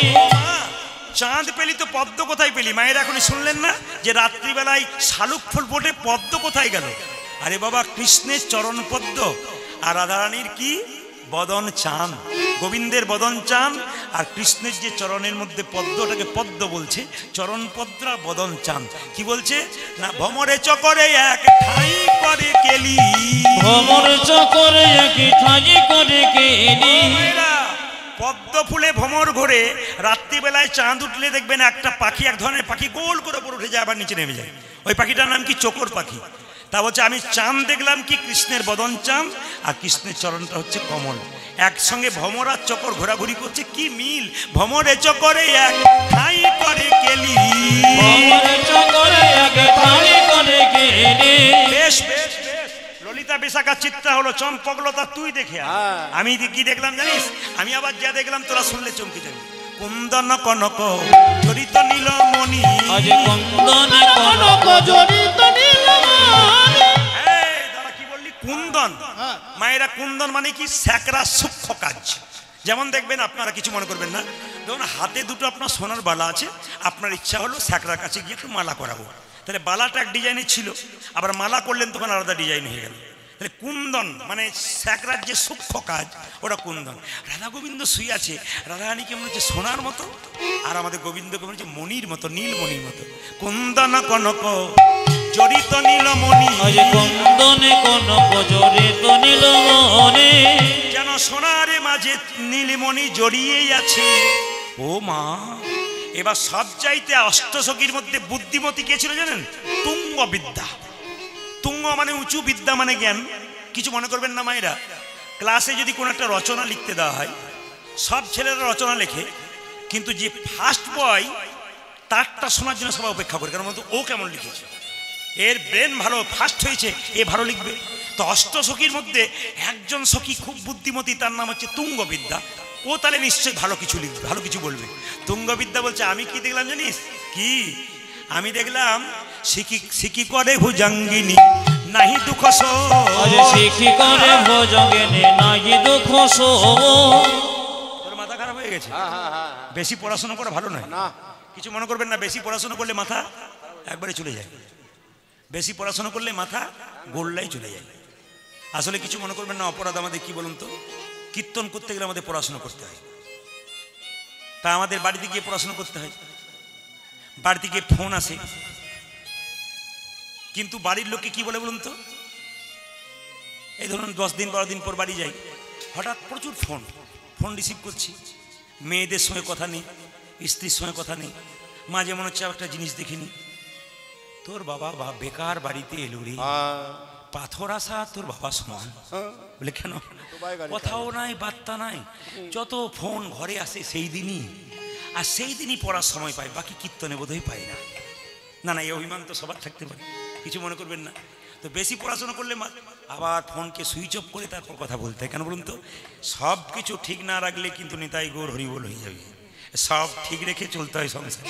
সবাই লক্ষ্য করুন মায়েরা, কি বলছে? তোর মাথা খারাপ হয়ে গেছে। তুই বললি কি বললি? সিকি করে ভুজঙ্গিনী নাই, তুই বললি ময়ূরের কোলে সাপ নাচছে। সিকি মানে কি? ময়ূর, আর ভুজঙ্গিনী মানে সাপ। আমি দেখলাম ময়ূরের কোলে। আরে ময়ূর সাপকে পেলে খেয়ে নেয়, আর তুই বলছিস ময়ূরের কোলে সাপ নাচছে, এটা কিরকম কথা? সঙ্গে সঙ্গে তুঙ্গবিদ্যা বলছে আগে ব্যাখ্যাটা শোন তারপর। বলে কি? রাধারানীর বেনিটা হচ্ছে, কিছু মনে করবেন না, রাধারানীর বেনিটা হচ্ছে সাপের মতো পাকানো, গোবিন্দের মাথাতে ময়ূর পুচ্ছ, দুজনে শয়ন করে আছে। সঙ্গে সঙ্গে রাধারানীর বেনিটা ময়ূর পুচ্ছতে জড়িয়ে আছে। দেখে কি মনে হচ্ছে না ময়ূরের কোলে সাপ নাচিছে, ময়ূরের কোলে সব নাচিছে, ময়ূরের কোলে সাপ নাচিছে, যেন ময়ূরের কোলে সাপ নাচিছে। দেখে এলাম কুঞ্জ মাঝে ময়ূরের কোলে সাপ নাচিছে, আমি দেখে এলাম কুঞ্জ মাঝে ময়ূরের কোলে সব নাচিছে, দেখে এলাম কুঞ্জ মাঝে ময়ূরের কোলে সাপ নাচিছে, আমি দেখে এলাম কুঞ্জ মাঝে দেখে আমার প্রাণ কাঁপিছে, ময়ূরের কোলে সব নাচিছে, দেখে আমার প্রাণ কাঁপিছে, ময়ূরের কোলে সব নাচিছে, দেখে আমার প্রাণ কাঁপিছে। ময়ূরের কোলে সব নাচিছে। রাধারানী বাবা কিছু মনে করবেন না, অপরাধ নেবেন না, আপনাদের এই গ্রামের জন্য বলিনি, অন্য জায়গার জন্য বললাম। মাথা আগে কিন্তু দেখবেন মেয়ে দেখতে গেলে বলতো মা তোমার চুলগুলো খুলে দেখাও তো, আপনাদের বলতো কিনা জানি না। তখন মা বলে মেয়েটি তখন পিঠ পর্যন্ত চুল খুলে দেখো, লক্ষ্মী স্বরূপ মেয়েটির একবার পিঠ পর্যন্ত চুল। তারপর বললো মা একটু হেঁটে দেখাও তো, খোড়া না কিছু একবার দেখে নেবো যদি থাকে আর কি। এখন একবার বলে দেখবেন যে হেঁটে দেখো, দেখুন কি অবস্থা হয়, দেখবেন একবার। আর দেখবেন কিছু মনে করবেন না, আগে তো এই পিঠ পর্যন্ত চুল ছিল মেয়েদের, মায়েদের, আমার মায়েদের বেনি বাঁধতো কি সুন্দর, দুপাশে আমি মাকে দেখেছি, জেঠিমাকে দেখেছি কি সুন্দর বাঁধতো। এখন যারা এসছে তাদের চুল যত ছোট, U cut, bob cut, V cut, C cut, D cut, গোষ্ঠীর পিন্ডি কাট, নেড়া কাট, এরপরে কাটতে কাটতে নেড়া কাট। কীর্তনে যে কি মজা আছে, আপনাদের সারাদিন পেরিয়ে গেলে মনে হয়ে যাক, কিন্তু কি করবেন, আমাদের তো বাঁধা টাইম। আবার একটা কথা বলি, এখনকার ছেলেদের আবার দেখবেন বাবা কিছু মনে করবেন না, আপনাদের এখানে নাই, আমি জিন্সের প্যান্টগুলোর দিকে তাকাচ্ছি, সবাই আছে, দু একটা আছে, আছে। তো জিন্সের প্যান্ট দেখবেন পরেছে, কিছু মনে করবেন না, জিন্সের প্যান্ট, অপরাধ নেবেন না, জিন্সের প্যান্ট পরেছে, তারপর 25 জায়গায় ফাটা, তার আবার দাম বেশি। আমি যখন ছোট ছিলাম স্কুলে পড়তাম না, আমার মা দেখবেন খুব বাচ্চা অবস্থাতে, আপনারা যারা আছেন দেখবেন খুব ছোট অবস্থাতে বাড়িতে একটু অভাব ছিল সবার, না কি বলছেন? বাবা আমার ডাক্তারি করতেন, তখন খুব কম বেতন পেতেন, অভাব একটু ছিল, কিছু মনে করবেন না, এদিকে তাকাবেন। তো তখন ওই প্যান্ট মা সেলাই করে করে দিত, নিয়ে আমি যখন উঠতাম না, ক্লাস থেকে যখন উঠতাম তখন এরকম করে চার দিয়ে দিয়ে উঠতাম, কেন যদি ফেটে যায়। মাকে বলতাম মা এই যুগে যদি আমার জন্ম হতো তোমাকে প্যান্ট সেলাই করতে হতো, কেন যত ফাটা প্যান্ট তত তার দাম বেশি। আবার চুল কাটার ডিজাইন দেখলে মাথা খারাপ, হানি সিং কাট, মানে বাবাও কেটেছে ছেলেও কেটেছে, বাবা এখানে আছে দু চারটে, বাবা 25 বছর বয়স হানি সিং, ও ছেলে 5 বছর বয়স ওরও হানি সিং। হানি সিংকে কাছে পেলে বলতাম ভাই এরকম করে কেটে দিলে ওপরটা ঝুঁটি রাখলে, তুমি এক কাজ করো, তুমি যা করছো হিন্দু ছেলেগুলো সব তাই করছে, এক কাজ করো গোটা চুলটাকে চেঁচে দাও, সব আমাদের মহাপ্রভুর দলে চলে যাবে, একবার চেঁচে। আমি দেখতে পেলে বলতাম আর কি, মানে যত দিন যাচ্ছে কিছু। আবার দেখবেন, অপরাধ নেবেন না, সমাজের কিছু ভুলগুলো বলবো না, বাদ দিয়ে দেবো না, বলে দিয়েই যায়। আবার দেখবেন কিছু মনে করবেন না, মুরগির মাংসের দোকান খুলেছে, আপনাদের দিকে নাই অন্যদিকে দোকান খুলেছে, লিখেছে শ্রীকৃষ্ণ ব্রয়লার সেন্টার, গোটা কাটা 230 আর গোটা 110, কি ডিজাইন। না না, কৃষ্ণের নাম দিয়ে মাংস দোকানটা খুলতে হবে, অন্য নাম দেওয়া যায় না। আবার দেখবেন কিছু মনে করবেন না, ভোজ বাড়িতে যাবেন, মেনু চার্ট কি করে লেখা থাকে রাধা বল্লভী, তার নিচে আবার চিকেন কাটলেট, মটন কাটলেট, রাধার নিচে কত কলঙ্ক দিতে শুরু। হাসি নয়, এটা খুব লজ্জার ব্যাপার, এগুলো হাসছেন তো আপনারা। ইউটিউবের মাধ্যমে বলি অগণিত মানুষ আমাকে সমর্থন করে, ঠিক বলছেন আপনি, সমাজ থেকে কিছুটা নিচের দিকে যাচ্ছে, তুলে ধরার চেষ্টা করুন। Chicken cutlet, mutton cutlet, radhaballabhi লেখা নিচে লেখা থাকে। আবার বাবা কিছু মনে করবেন না, দিয়ে দেখান জুতোর দোকান খুলেছে, লিখেছে চৈতন্য শু হাউস, জুতো ভেতরে প্যাকেটের উপরে লেখা আছে চৈতন্য, বেটা চৈতন্যই হয় নাই যে জুতো ভেতরে আর উপরে চৈতন্য লিখেছে। আচ্ছা জুতোর দোকান খুলেছে, অন্য নাম লিখতে পারে, চৈতন্য শু হাউস, মহাপ্রভুকে অপমান করা হচ্ছে কত। আবার দেখবেন ধূপকাঠির প্যাকেট আপনারা কিনছেন, তার উপর রাধাকৃষ্ণের ছবি থাকে, বাড়িতে রাধাকৃষ্ণের পুজো করছেন আপনারা, কিন্তু একদিকে ধূপকাঠি শেষ হলে প্যাকেটটা কোথায় পড়ে রয়েছে, নর্দমার ধারে, একদিকে ভক্তি করছেন, একদিকে নিতাই হরিবল করছেন। মানে কত দিকে আমরা অন্যায় করে বেড়াচ্ছি, এগুলো আমাদের দেখতে হবে। আবার দেখবেন কিছু মনে করবেন না, আমি আপনাদের একটা বার্তা দিয়ে যাই, ছোট ছোট বাচ্চা মেয়েকে ছেলেকে প্রত্যেকটি মা বাবার কাছে আমার নিবেদন রইল, প্রদীপ পালের পোশাকটা ভালো দিন। ছোট থেকে ভালো পোশাক পরাতে শেখান, রুচিবোধ শেখান। এই ছোট থেকে রুচিটা শেখাবেন, বড়তে যেন না হয়। মা যদি কাটা পোশাক পরে বেড়ায়, খারাপ পোশাক পরে বেড়ায়, সেই মা তার বাচ্চাকে কি পোশাক পরাবে? নির্লজ্জ হয়ে যাচ্ছে। অন্যান্য ধর্মের মানুষ লজ্জা আবরণ করে রাস্তা দিয়ে যায়। লজ্জা আমাদের, আমরা কোন জায়গায় পৌঁছাচ্ছি, আমাদের বসনগুলো কোন জায়গায় পৌঁছাচ্ছে। একটা ছোট মেয়ে তার বাবার সঙ্গে দুর্গাপুজোর সময় বাজারে গেল, গিয়ে বলছে বাপি বাপি, বলে কি আমাকে ছোট পোশাক কিনে দাও, খাটো পোশাক কিনে দাও। এখন আপনি কি ভাবছেন, আমার 5 বছরের বাচ্চা মেয়ে, কোনো অসুবিধা নেই, ছোট কিনে দিলাম। 5, 6, 7, 8, 9 পর্যন্ত খাটো পোশাক কিনতে লাগলেন। এবার ভালো পোশাক পরবি, ও আর আপনাকে ডাকবেই না, নিজেই বাজার যাবে, নিজেই কাটা পোশাক পরবে। 16 বছর বয়সে আপনার সামনে দাঁড়াবে, লজ্জায় তাকাতে পারবেন না মেয়েটার পোশাক দেখলে। এমন পোশাক মেয়েদেরকে দেবেন না, বড় হয়ে সেই পোশাকটার অবমাননা যেন না করে। সেই মেয়ে রাস্তা দিয়ে পেরিয়ে যাবে কাটা পোশাক পরে, পুরুষের লোভী চোখ তার দিকে যাবে, পুরুষ তাকে কিডন্যাপ করবে। সরকারকে দোষ দেবেন, প্রশাসনকে দোষ দেবেন। কেন দোষ দেবেন আপনি? নিজেকে দোষ দিন। মেয়ে কিডন্যাপ করার পর 10 দিন পর বাড়ি এলো, মেয়ের গালে চড় মারছেন। কোথায় ছিল এতক্ষণ? মেয়ের গালে চড়টা মেরে আপনার গালে মারুন, মেয়েকে নয়, আপনার গালে মারুন। আপনি আপনার মেয়েকে তৈরি করে দিয়েছেন। বারবার নিবেদন রইল, শুধু কীর্তন শুনলে হবে না। কীর্তন মানে এই নয় যে শুধুমাত্র পদাবলী গেয়ে দিলাম, কীর্তন করে দিলাম। আমি তো প্রত্যেকটি পদাবলী গাইছি, আপনারা তো কোনটা বাদ দিচ্ছি না, আপনারা দেখতে পাচ্ছেন। কিন্তু তার মাঝে মাঝে ব্যাখ্যা, তার মাঝে মাঝে জীব শিক্ষা, তার মাঝে মাঝে বাস্তব সমাজকে তৈরি করার প্রতিটি কথা কিন্তু আমার কীর্তনের মধ্যে থাকতে হবে। তবে তো মানুষ এরকম বসে বসে আগ্রহ করে শুনবে প্রত্যেকটি জায়গাতে। আপনাদের কাছে নিবেদন রইল, আরও অনেক কিছু বলার আছে, কিন্তু এগুলো আর বলার যাবে না, কারণ সময় কম আছে।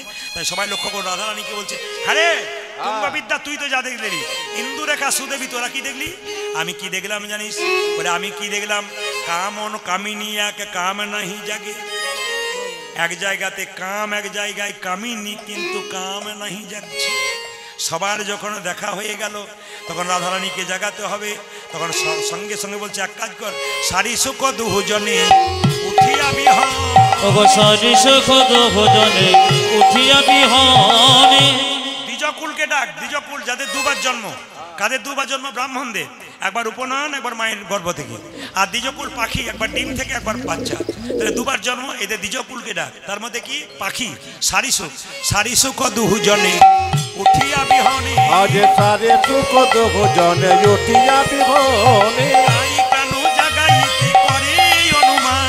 আজ রাই কানু জাগাইতে করে অনুমানে। কানু জাগাইতে করে অনুমানে। রাই কানু জাগাইতে করে অনুমানে। সবে বলে সারি তুমি জাগাও। আজ সুখে বলে সারি তুমি জাগাও। সবে বলে সারি তুমি জাগাও। আজ সুখে বলে সারে তুমি জাগাও। সারি বলে শুধু তুমি জাগাও।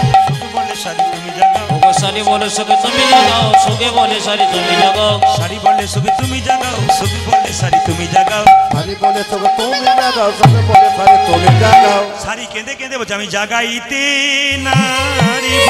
আমি জাগাইতে নারিব। সুখে তুমি হলে পুরুষ জাতি, তোমার হলো কঠিন হিয়া। আমি হলাম নারী জাতি, আমার কোমল হিয়া। আমি জাগাইতে নারিব। ওই আমি জাগাইতে নারিব। জাগাইতে হয় তুমি জাগাও, জাগাইতে নারিব। যদি জাগাইতে হয় তুমি জাগাও। জাগাইতে নারিব। সঙ্গে সঙ্গে সারি বলছে, শোনো শোনো, আমি জাগাতে পারবো না। কেন? আমি দেখিতে নারী। ওই আমি দেখিতে নারী। কি দেখতে নারো? যুগল ছাড়াই আমি দেখিতে নারী গো। যুগল ছাড়া আমি দেখিতে নারী। সারি বলছে, আমার কমল হিয়া, আমি যুগলই দেখতে ভালোবাসি, যুগল ছাড়া হলে ভালোবাসি না। বাবা কিছু মনে করবেন না, রাধা গোবিন্দের ছবি বাড়িতে রেখেছেন। একটা সুন্দর কথা আপনাদের বলে যাই, রাধার চরণ কিন্তু কোনদিন খোলা রাখবেন না। রাধারানীর চরণ কিন্তু কোনদিন খোলা রাখবেন না, সবসময় রাধার চরণটা ঢাকা দিয়ে রাখবেন। খুব শিক্ষণীয় কথা কিন্তু। রাধার চরণ ঢাকা থাকি কেন? প্রকৃত মন্দির যেখানে, আসল মন্দির, সেখানে দেখবেন রাধা গোবিন্দের মূর্তি থাকলে রাধারানীর চরণটা কিন্তু কাপড় দিয়ে ঢাকা থাকে। কেন ঢাকা থাকে না? একদিন কার্তিক মাসে গোপাষ্টমীর দিন দেখবেন, গোপাষ্টমী কার্তিক মাসে হয়, মায়েরা জানেন তো গোপাষ্টমী? দেখবেন আপনারা কার্তিক মাসে গোপাষ্টমীর দিন সবাই খেলা করছিল বনে। রাধারানী গিয়েছিল খেলা করতে, তো সবাই ধুতি পরে খেলা করছে, রাধারানী কিন্তু ধুতি পরে গেছে। সেই গোপাষ্টমীর দিনে কিন্তু রাখাল রাজা হিসাবে পরিচিত হয়েছিল কে? কৃষ্ণ। সবাই মিলে সেদিন তাকে সার্টিফিকেট দিয়েছিল, তুমি আজকে রাখাল রাজা। আর সেই দিন কিন্তু রাধারানী ধুতি পরে গিয়েছিল, সেদিন রাধারানীর চরণটা সবাই দেখতে পেয়েছিল। ওই জন্য গোপাষ্টমীর দিনে রাধারানীর চরণ দেখতে হয়। আপনারা রাধারানীর ছবি, এই রাধারানীর মূর্তি বাড়িতে রাখবেন, কিন্তু কাপড় দিয়ে রাধারানীর পাটা ঢাকা দেবেন। খুলবেন কোন দিন? কার্তিক মাসের গোপাষ্টমী। সেই দিন যদি রাধার চরণ দর্শন করে প্রণাম করতে পারেন, আপনার লাভ। সেই দিনটা শাস্ত্র বললো একটা দিন করা যেতে পারে, যেদিন রাধা কি রাধাষ্টমী, সেদিন আপনারা রাধা চরণ দর্শন করতে পারেন। এই দুটো। কিন্তু রাধারানীর গোপাষ্টমীর দিনে কিন্তু একমাত্র রাধার চরণ দর্শন করা যায়। তো রাধারানী শয়ন করে আছে মায়ের, সবাই লক্ষ্য করুন। রাধা গোবিন্দ যখন শয়ন করে আছে, শাড়ি সুখ, তখন বলছে বৃন্দাবন বিলাসিনী রায় আমাদের, বৃন্দাবন বিলাসিনী রায় আমাদের। সুখ বলছে আমার কৃষ্ণ বড়, আর শাড়ি বলছে আমার রাধা বড়। তো দেখি কে বড় হয়, একবার দেখ তো কে বড় হয়। বৃন্দাবন বিলাসিনী বৃন্দাবন বিলাসিনী রায় আমাদের, বৃন্দাবন বিলাসিনী রায় আমাদের, বৃন্দাবন বিলাসিনী রায় আমাদের। আজ আমার কেন ভালো লাগছে বলুন তো? আজকে খুব ভালো দিন আমার পক্ষে। কেন বলুন তো? প্রচুর জায়গাতে কীর্তন হয়, মানুষের প্রচুর ভিড়, এত চিৎকার করতে হয়, চেঁচামেচি করতে হয়। আজকে কি সুন্দর, খুব কম ভক্তের মধ্যে প্রথম আমি পেলাম এই সামান্য ভক্তের মধ্যে কীর্তন সকালবেলায়। এটা কিন্তু খুব ভালো লাগছে। একবার খুব সুন্দর ছোটোখাটো আসরের মধ্যে, এ তো আমি পাই না আমার জীবনে। খালি হাজার হাজার মানুষের ভিড়, পুলিশ প্রশাসন, লোকজন চাপা, তুলে নিয়ে চল এই সব চলে আর কি। কিন্তু এখানে এত সুন্দর পরিবেশ আপনাদের হয়ে গেছে সকালবেলায়, ধন্য হলাম। বৃন্দাবন বিলাসিনী রায়, বৃন্দাবন বিলাসিনী রায় আমাদের, বৃন্দাবন বিলাসিনী রায় আমাদের, বিলাসিনী রায় আমাদের। ও যে রায় আমাদের, রায় আমাদের, আমরা রায়ে রায় আমাদের, আজি রায় আমাদের, রায় আমাদের, আমরা রায়ে রায় আমাদের। রায় আমাদের, আমাদের, আমরা রায়ে রায় আমাদের, ওগো রায় আমাদের, রায় আমাদের, আমরা রায়ে রায় আমাদের। বৃন্দাবন বিলাসিনী রায় আমাদের, বৃন্দাবন বিলাসিনী রায় আমাদের, বৃন্দাবন বিলাসিনী রায় আমাদের। বৃন্দাবন বিলাসিনী রায় আমাদের। যোগ বলে আমার কৃষ্ণ মদন মোহন, তোকে বলে আমার কৃষ্ণ মদন মোহন, যোগ বলে আমার কৃষ্ণ মদন মোহন, সারি বলে আমার কৃষ্ণ মদন মোহন। যোগ বলে আমার কৃষ্ণ মদন মোহন। আজ সুখে বলে আমার কৃষ্ণ মদন মোহন। সারি বলছে তুমি তো বলছো যে তোমার কৃষ্ণ মদন মোহন, তুমি জানো? সারি বলে আমার রাধা বামে যতক্ষণ, ওগো সারি বলি আমার রাধা বামে যতক্ষণ, সারি বলে আমার রাধা বামে যতক্ষণ, ওই শাড়ি বলে আমার রাধা বামে যতক্ষণ। আমার কৃষ্ণ মদন মোহন, আমার রাধা যতক্ষণ বামে থাকে ততক্ষণ। সুখ বলে আমার কৃষ্ণ গিরি ধরেছিল, তোকে বলে আমার কৃষ্ণ গিরি ধরেছিল। আমার কৃষ্ণের ক্ষমতা জানো? এই বাম করিষ্ঠাঙ্গুলে গিরি ধরেছিল। সুখ বলে আমার কৃষ্ণ গিরি ধরেছিল। আজ চোখে বলে আমার কৃষ্ণ গিরি ধরেছিল। খবরটা নিয়েছো ভালো করে? বলে কি? সারি বলে আমার রাধা শক্তি সঞ্চারী, ওগো সারি বলে আমার রাধা শক্তি সঞ্চারের। আমার গোবিন্দ কি এমনি এমনি পেরেছে নাকি? আমার রাধা না, আমার রাধা তোমার কৃষ্ণ গিরি আবেদন ধরেছে, কিন্তু রাধারানীর দিকে টেরা চোখে তাকাচ্ছিল, আর রাধাও কিন্তু কৃষ্ণের দিকে তাকিয়েছিল। আরে বাবা, শক্তিটা তো রাধারানী যুগে ছিল। সারি বলে আমার রাধা শক্তি সঞ্চারিল, শাড়ি বলে আমার রাধা শক্তি সঞ্চারিল। শোক বলে আমার কৃষ্ণর কদমে তলাই খানা, তোকে বলে আমার কৃষ্ণ কদম তলাই খানা, বলে আমার কৃষ্ণের কদমে তলাই থানা। চোখে বলে আমার কৃষ্ণের কদম তোলে থানা। কিছু মনে করবেন না, এই যে এমনি এমনি কেউ কখনো কোথাও বসে থাকে? এমনি এমনি কেউ কখনো বসে থাকে কোথাও? বসে থাকে? আমরা যখন কলেজে পড়তাম, 2-4 জন এমনি এমনি বসে থাকতো। এই সবাই বাসে চাপছে, তুই বসে আছিস কেন রে? তোরা যা, আমার দরকার আছে। এমনি এমনি বসে থাকিস, কারোর জন্য বসে থাকিস। আমি দেখেছি আমার বন্ধু বান্ধবী অনেকের পড়াশোনা করতে করতে দিই, কি ব্যাপার তুই এখানে বসে আছিস? তুই চাপতো, বাসে চাপতো, পরে তোকে বলবো এমনি বসে থাকিস। তোর কৃষ্ণ কি এমনি আনা করেছি? তোর কৃষ্ণ কি এমনি কদম তলায় থানা? সারি বলে আমার রাধা করে আনা গোনা। সারি বলে আমার রাধা করে আনা গোনা। সারি বলে আমার রাধা করে আনা গোনা। ওগো সারি বলে আমার রাধা করে আনা গোনা। শুধুই কি তোর কৃষ্ণ থাকি রে? সঙ্গে সঙ্গে সুখ বলছে, তাহলে শোনো, সুখ বলে আমার কৃষ্ণের মাথায় ময়ূর পাখা। সুখ বলে আমার কৃষ্ণ মাথায় ময়ূর পাখা। সুখ বলে আমার কৃষ্ণের মাথায় ময়ূর পাখা। আজি সুখ বলে আমার কৃষ্ণ মাথায় ময়ূর পাখা। সুখ বলে আমার কৃষ্ণের মাথায় ময়ূর পাখা। আজ তোকে বলে আমার কৃষ্ণ মাথায় ময়ূর পাখা। মাথার ময়ূর পাখাটাই দেখলে, ভেতরে কি লেখা আছে দেখলে না? সারি বলে আমার রাধার নামটি তাতে লেখা। সারি বলে আমার রাধার নামটি তাতে লেখা। সারি বলে আমার রাধার নামটি তাতে লেখা। সারি বলে আমার রাধা নামটি তাতে লেখা। এই যে সুখ সারির দণ্ড দেখো হেতাই ঘুরছে গেল। সুখী সারি দ্বন্দ্ব দেখো হেতাই ঘুরছে গেল। সুখ সারির দণ্ড দেখো হেতাই ঘুরছে গেল। সুখ সারির দ্বন্দ্ব দেখো হেতাই ঘুরছে গেল। শ্রীকৃষ্ণের মতে সবাই হরি হরি বলো। ওগো রাধা কৃষ্ণের দিকে একবারে হরি হরি বলো। ও যে রাধা কৃষ্ণের প্রীতে একবার হরি হরি পূজা যে রাধা কৃষ্ণ একবার হরি হরি বলো। হরি বল হরি বল হরি বল হরি বল হরি বল হরি বল হরি বল হরি বল। বসুন। হরি বল দিয়েছি মানে তার মানে শেষ হলো তা নয়, আপনি এটা ভাবেন। কিন্তু মায়েরা রাধা গোবিন্দকে জাগাচ্ছে কিভাবে? ও মায়েরা সারি আর সুখ দুজনে আছে। শারীর বচনে সুখী করে চারু ধরি, জাগিয়া বসিল আমার রাধা বিনোদী।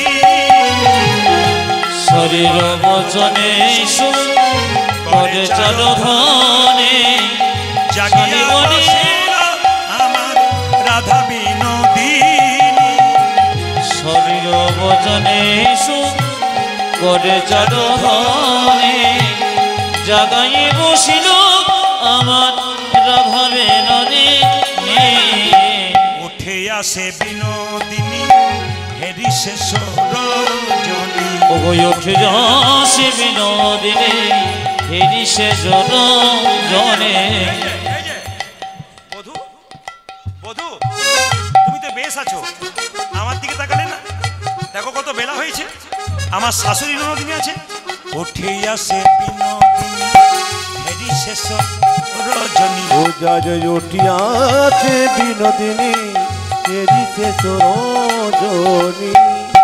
চমকিয়া চারি পানে চাই রাইধনী। চমকে চারি পানে চাই রায় ধ্বনি আমার। চমকিয়া চারি পানে চাই রাইধনী আমার। পূজা যে চমকিয়া চারি পানে চাই রায় ধরিয়া আমার। উঠই হে না গর বর আলিস পরিসর। আমায় উঠগে না গরু মরু আলিস পরিহর। উঠই হে না গর বর আলিস পরিসর।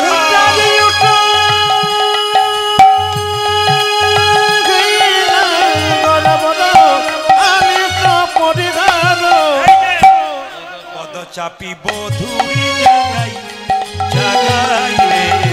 পদ চাপে বধুরে জগাই জগাই। পদ চাপি বধুরি জাগাই জাগাই রে। পূজা যে পদ চাপি বধুরি জাগায় জাগায় রে। একবার উঠে বসো হে, একবার উঠে বসো হে। একবার উঠে বসো হে। একবারে উঠি বসো হে।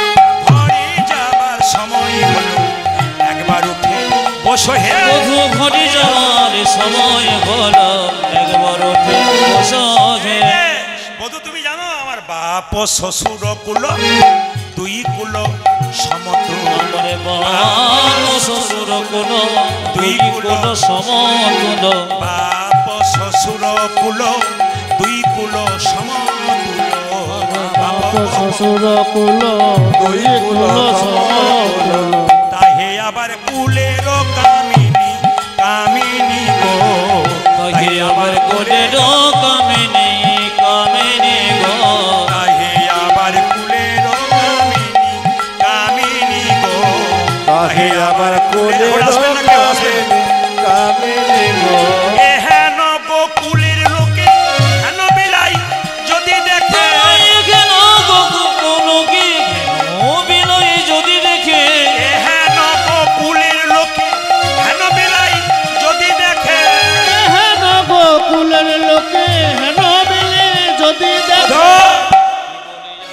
বলিয়া বলিবে বচন আমায় আজ কি বলিয়া বলিবে বচন বচন গো কি বলিয়া বলিবে বচন আমায় কি বলিয়া বলিবে বচন একবার উঠে বসো হে একবার উঠে বসুহি আমার ঘরে যাবার সময় হলো একবার উঠে বসো হে। পূজা ঘরে যাবার সময় বলো একবার উঠে বসো হে। ঘরে আছে শাশুড়ি ননদিনী বড় জ্বালা এখনকার শাশুড়ি ননদিনী জ্বালা নেই আগে জ্বালা ছিল একটু মন দিয়ে শুনবেন আপনারা এখানে দেখতে পাচ্ছি বাচ্চাগুলো মোবাইল নিয়ে খেলা করছে বাচ্চা বন্ধ করুন আমি একটা ছোট্ট শিক্ষা দিয়ে যাচ্ছি ছোট বাচ্চাকে মানুষ করতে গেলে 5 বছর পর্যন্ত কোনো দোষ ধরবেন না চাণক্যদেবের কথা আমার কথা না মায়েরা ছোট বাচ্চাকে 5 বছর পর্যন্ত কোনো দোষ ধরবেন না খেলবে পড়বে ভাঙবে কিচ্ছু বলবে 5 থেকে 15 পর্যন্ত ছেলে মেয়েকে একবার লাল চোখ এই কিন্তু চাণক্যদেবের কথা ছেলে মানুষ করতে একবার লাল চোখ এই মোবাইল নিয়ে কি করছিস তোর কেমন খুব দরকার পড়ে গেছে বাবারা বাইরে থাকবে শাসন করবে না মাকে শাসন করতে হবে আমি চিরকাল কীর্তন করেছি আমার মেয়েদেরকে তো আমি দেখতেই পাই না ওরা শখ করে করে বলে বাবা কতদিন পরে আসবে প্রথম থেকে ছোট থেকে ওই একই কথা বলতো এখনও একই কথা বলে কিন্তু আপনাদের কাছে নিবেদন রইল তাহলে মা শাসনে রেখেছে কিন্তু আমি গিয়ে যদি আবার শাসন করতে শুরু করে দিই তাহলে কিন্তু নিতাই গৌর হরি বলবে বাবা কিন্তু বাইরে থাকবে সে আদর করবে কিন্তু মাকে আগে কি করছিস তোর মোবাইলে কি খুব দরকার পড়েছে নাকি সাবধান 5 থেকে 15 বছর পর্যন্ত একবারে শাসনের চোখে রাখবেন যখনই মেয়ে বা ছেলে 16 বছর বয়স হয়ে গেল বাবা মায়ের সঙ্গে সম্পর্ক হবে পুত্র মিত্র বদাচরে মানে কি বন্ধুর মতো ব্যবহার হবে ছেলে বড় হলো 16 বছর মা আদর করে বলল আয় কিসের দুঃখ তোর বসে আছিস আমাকে বল আমি তোর মা বন্ধু যে বল ছেলেরা দেখবেন মনের সব গোপন কথা মাকে বলে দেয় বাবাকে বলতে পারে না মেয়েরা দেখবেন ভয়ে বাবাকে বলে না সে বাবা বন্ধু হয়ে যায় বাবাকে বলে আপনাদের কাছে নিবেদন রইল বাবা 16 বছরের পরে পুত্র মিত্র বদাচর সবাই কিন্তু বন্ধু হয়ে যেতে হয় তবে মোবাইল আপনারা ব্যবহার করছেন একটা কথা আপনাদের বলি মোবাইল তো আপনারা রাত্রিবেলায় হোয়াটসঅ্যাপ মেসেজ করছেন সব করছেন কিন্তু যাকেই দেবেন সকালবেলায় বন্ধু হোক বান্ধবী হোক প্রিয় হোক প্রিয়া হোক যাকে হোক দেবেন হরে কৃষ্ণ নামটা প্রথম দেবেন হরে কৃষ্ণ কিংবা কৃষ্ণের ছবি তার একটি পাঠিয়ে দেবেন কেন বলুন তো সেই জন্য প্রথম আপনার কৃষ্ণ নামটা দেখতে পাই খুলে আপনার প্রিয় মানুষ হোক আপনার যেই হোক আপনি কিন্তু ওইটা দেবেন ভম্বল এই দিদা গান সবাই লক্ষ্য করুন এখন ছোট্ট একটা কথা বলে মেসেজ দেবেন ঠিক জায়গায় দেবেন উল্টো জায়গায় দিলে কিন্তু গন্ডগোল আছে একটা প্রমাণ দিয়ে দিই আপনাদের মেসেজ ধরুন প্রদীপ পালকে দিচ্ছেন আমাকেই দেবেন কথা মনে হচ্ছে কেউ যদি দেন কৃষ্ণের ছবি দেবেন একে দিয়ে দিন না গন্ডগোল হবে মানে কৃষ্ণের ছবিটা যাকে তাকে দেওয়া যায় কিন্তু অন্য কিছু দেওয়া যায় না যেমন একটা প্রমাণ দিয়ে দিই এক ভদ্র মহিলা চাকরি পেয়েছে বোম্বেতে স্বামী বলল কলকাতা এয়ারপোর্টে তোমাকে তুলে দিয়ে আসি তুমি বোম্বে যাবে চাকরি পেয়ে গেছো তো ওখানে গিয়ে তুমি তো রুম টুম পাবে বাংলো টাংলো পাবে সব সাজাবে তারপর তুমি আমাকে ফোন করার দরকার নেই মেসেজ করে দেবে কীভাবে পৌঁছলে কি না কেমন বাড়ি পেয়েছো আমাকে অত ফোনে বলার দরকার নেই তুমি দুটো মেসেজ করে দেবে আমি খুশি হয়ে যাবো কারণ আমি তো চিন্তায় থাকবো স্বামী এয়ারপোর্টে চাপিয়ে দিয়েছে এখনও প্লেনে চলে গেছে বোম্বেতে গিয়ে সুন্দর বাড়ি ঘর পেয়েছে এখন রুমগুলোকে সাজাতে সুন্দর ঠাকুর দেবতা বিভিন্ন ছবি সাজাতে রাত্রি 12টা বেজে গেছে মনে পড়ে গেছে মেসেজটা তো আমার স্বামীকে দেওয়া হয় নাই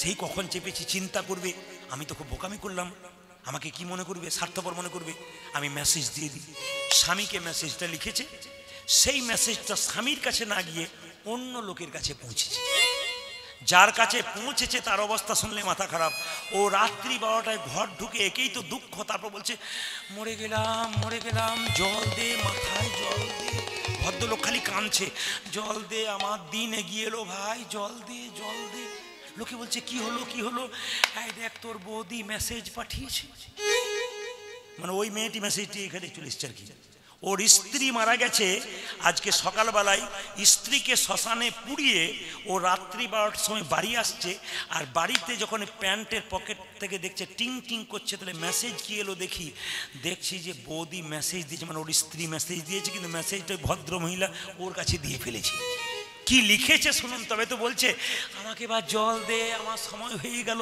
জল দে। কি লিখেছে দেখুন, ওই স্ত্রী লিখেছে ওই স্বামীকে। এখন মেসেজটা ভুল করে যার স্ত্রী মারা গেছে তার কাছে চলে গেছে, সে তখন দেখছে মাই ডিয়ার হাজব্যান্ড, মানে স্ত্রী লিখছে মাই ডিয়ার হাজব্যান্ড, মানে আমার প্রিয় স্বামী, আমি সময় মতো এখানে পৌঁছে গেছি, মানে শ্মশান ঘাটে পৌঁছে গেছি। এখন কিছুক্ষণ পর আবার লিখছে কি দেখুন, আমি শ্মশান ঘাটে পৌঁছে গেছি, এখানে এসে যা বাংলো পেয়েছি, যা বাড়ি পেয়েছি না, আমি ভাবনা চিন্তা করে গেছি দুদিন পরে তোমাকেও এখানে নিয়ে আসবো। জল দে, জল দে, তোর বৌদি ডেকেছে। কীর্তন, তাহলে কীর্তন করতে গেলে কত দিকে কেয়ার করতে হয় বুঝতে পারছেন তো? কোনো জিনিস বাদ দিলে হবে না, কিন্তু সব জিনিস দেখতে হয়। আমি যখন বাসাতে বসে থাকি, লোকে বলে, লোক একবার চুপচাপ থাকে, কারোর সঙ্গে কথা বলে না, কি ব্যাপার কি না, আসরে বলে, বলে আসরে বলবার জন্য তো চুপ করে থাকি। যেরকম রাধা রানী কি, শ্যাম সুন্দর কি, মদন মোহন কি, রাধা গোবিন্দ জেগে গেছে মা। সবাই লক্ষ্য করুন, রাধা রানী কেঁদে কেঁদে বলছে, বধু এইবার আমার দেহ বিদায়, আমার ঘরে যাবার সময় হলো, এবারে আমায় দেহ বিদায়, ঘরে যাওয়ার সময় হলো। এইবার আমায় দেহ বিদায়, ঘরে যাবার সময়। এবার আমায় দেহ বিদায়, ঘরে যাবার সময়। ঘরে আছে ননদিনী, ঘরে আছে ননদিনী, ঘরে আছে।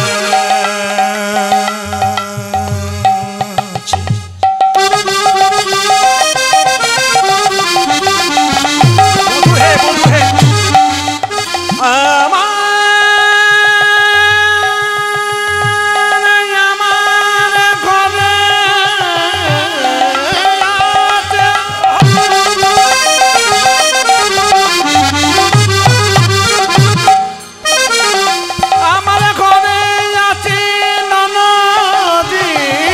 ঘরে আছে ননদিনী, ঘরে আছে ননদিনী, সে যে কৃষ্ণ বিবাদিনী। এবারে আমায় দেহ বিদায়, ঘরে যাওয়ার সময় হলো। ঘরে যাবার সময়। এবার জামায় দেহ বিদায়, ঘরে যাবার সময়। জ্ঞানীজন গুণীজন যারা এসছেন তাদের কাছে একটা সুন্দর শিক্ষা দিয়ে যায়। উজ্জ্বল নীলমণি গ্রন্থ বলে একটা বই আছে বাবা, আপনার বইটা পড়বেন, উজ্জ্বল নীলমণি গ্রন্থ আপনার পড়বেন। তাতে লেখা আছে কি বলুন তো, যে শাশুড়ি ননদিনী জটিলা কুটিলা খুব বদ, রাধাকে কৃষ্ণ ভোজন করতে দেয় না। কিন্তু উজ্জ্বল নীলমণি গ্রন্থে বলেছে যে রাধা জটিলা কুটিলা কৃষ্ণ বিবাদিনী নয়, কৃষ্ণ রস পুষ্টিকারিণী, বিনা বিপ্রলম্বে পুষ্টি সম্ভোগে মস্তকে। এইদিকে এইদিকে আমার দিকে তাকান। বিচ্ছেদ ছাড়া বিরহে মিলন হয় না, বিচ্ছেদ ছাড়া আনন্দ হয় না। স্বামী যদি বাইরে থাকে 20 দিন পর বাড়ি আসে, স্ত্রীকে বলে জলটা তোমাকে দিয়ে দিচ্ছি, আগে দিয়ে দিচ্ছি তারপর যাবো। যদি প্রতিদিন থাকে, প্রতিদিন থাকে, আমি খেটে মরবো, তুমি শুধু দেখবে নাকি? গড়িয়ে খেতে পারছো না? রাধা গোবিন্দের জন্য লীলা পুষ্টিকারিণী কেন একবার সবাই লক্ষ্য করুন। জটিলা কুটিলা কৃষ্ণ বিবাদিনী নয়, কৃষ্ণ রস পুষ্টিকারিণী। প্রমাণ কি না, জটিলা কুটিলা রাধারানীকে ভাবতো পদ্ম আর কৃষ্ণকে ভাবতো ভ্রমর। যদি মনে মনে ভাবতো রাধারানী পদ্মকে ধরে রাখতে পারি, তাহলে কৃষ্ণ ভ্রমর যেখানে থাক না কেন একবার ঘরে আসবে, আর ঘরে এলেই কৃষ্ণের চরণে যুগল লাভ করবে। কত সুন্দর শিক্ষা আছে দেখুন। মায়েরা, রাধারানী কৃষ্ণ বিবাদিনী নয়, এই জটিলা কুটিলা কৃষ্ণ বিবাদী নয়, কৃষ্ণ রস পুষ্টিকারিণী। আপনাদের কাছে নিবেদন রইল, যে যেখানে বসে আছেন, সময় কিন্তু আমাদের 12টা হয়ে গেছে। আপনাদের ইচ্ছাটা ভেতরে রয়ে যাচ্ছে, আমিও জানি আপনাদের ইচ্ছে। কিন্তু আমাদের এই যে ছেলেগুলো দলের আছে, আমার সব ছেলেগুলো, সবার বাড়ি কিন্তু আমার বাড়ি থেকে অনেকটা দূরে, এদেরকে আমার বাড়ি যেতে হয়, তারপর এদের গাড়ি আছে আমার বাড়িতে, এখান থেকে আবার যেতে হয়। আমি তো আগে ঢুকে যাবো, এরা 2 ঘন্টা 3 ঘন্টা পর পর ঢুকবে, এই জন্য এদের একটু দেরি হয়ে যায়। আমাদের দিনের বেলা ওই জন্য গান নিতে পারি না, আপনাদের ভালোবাসার স্বার্থে, কমিটির ভালোবাসার স্বার্থে নিলাম।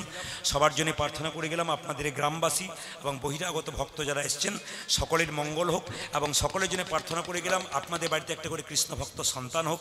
আপনার গ্রামবাসী সবাই ভালো থাকুন, বৈষ্ণবকে সম্মান দিন, যারা এখানে বৈষ্ণব আছেন তাদের চরণে কীর্তনে প্রদীপ পালে কোটি কোটি দণ্ডবত প্রণাম রইল। বৈষ্ণব পরিবারকে প্রণাম রইল, আপনাদের ভক্ত পরিবারকে প্রণাম রইল, সকালকে আমার ভক্তি রইল। আপনারা সবাই ভালো থাকবেন, গ্রামের লোক খুশি থাকবেন, আনন্দে থাকবেন। আবার যদি কোনো কৃপা হয়, মায়েরা রাধারানীকে নিয়ে চলে যাওয়া হলো, আর রাধারানী যেই না দেখতে পেলো গোবিন্দ গাভী দহন করছে, রাধারানী স্নান করতে যাচ্ছে, হঠাৎ গাভীটা সরে গিয়ে ষাঁড় চলে এসেছে, আর রাধারানী গোবিন্দের দিকে তাকিয়ে হাসি দিয়েছে, রাধা গোবিন্দের নয়নের মিলন হয়ে গেছে। বসে বসে কালকে যে ভজনটা গাইতে গাইতে আপনাদের কষ্ট হচ্ছিল, সবাই মিলে বসে বসে, সবাই বসুন, এখন টাকা দেবেন না, এখন টাকা দেবেন না, এখন টাকা দেবেন না, এখন বসুন, এখন টাকা দেবেন না, হাত তুলুন একটু, কালকের ভজনটা সবাই মিলে হাত তুলে একসঙ্গে বাহ তুলুন।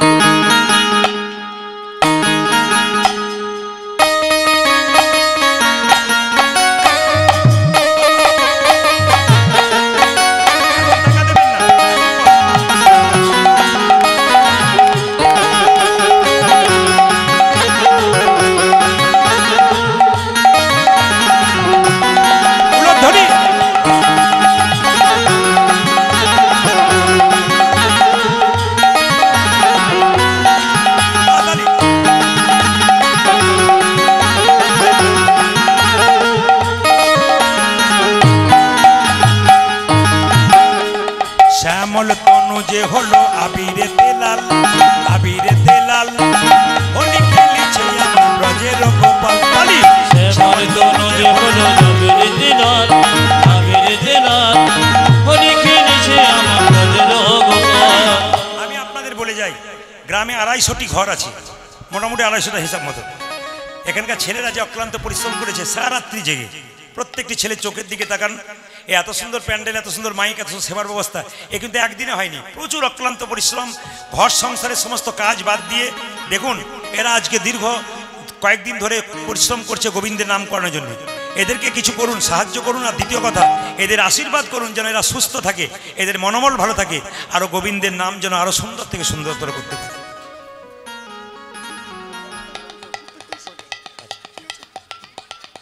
আচ্ছা, আপনাদের চায়ের ব্যবস্থা করা হয়েছে, এই কীর্তনটা শোনার পর একটু চা পান করে যাবেন। হ্যাঁ, ভক্তদের একটু, আমার ছেলেদের একটু নির্দেশ আছে, চা রেডি করে রেখেছে, আপনারা চা পান করবেন, তারপর যাবেন সবাই। হাত তুলুন একসঙ্গে। শ্যামল তনু বলি, আমি গানটা গাইতে গাইতে কেউ পয়সা দিতে আসবেন না, তাহলে গানটা গাওয়া যাবে না। হাত তুলুন, হাত তুলুন। শ্যামল তনু যে হলো আবিরে তেলাল, আবিরে তেলাল, হোলি খেলেছে আমার ব্রজের গোপাল।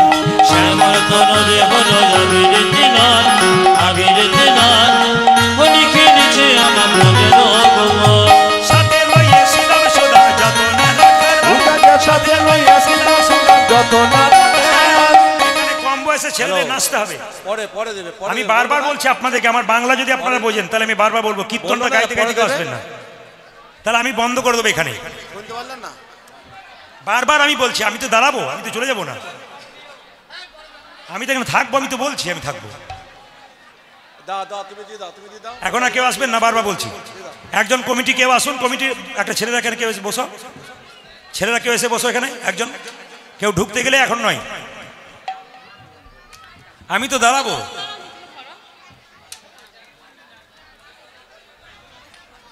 হাত তুলুন ছেলেরা, হাত তুলো সবাই একসঙ্গে, সবাই হাত তুলুন, সবাইকে একটা আনন্দ দিয়ে যায় সবাই। সাথে লইয়ে শ্রীরাম সদাম যতন রাখা, সাথে লইয়ে শ্রীরাম সদাম যতন রাখা, সাথে লইয়ে, সাথে লইয়ে, ওই দেখো সাথে লইয়ে শ্রীরাম সদাম যতন রাখা। ওটা যে সাথে লই, আজ সাথে লই, আজ সাথে লইয়া শ্রীরাম সদাম যতন রাখার। হোলি খেলেছে আমার ব্রজের গোপাল।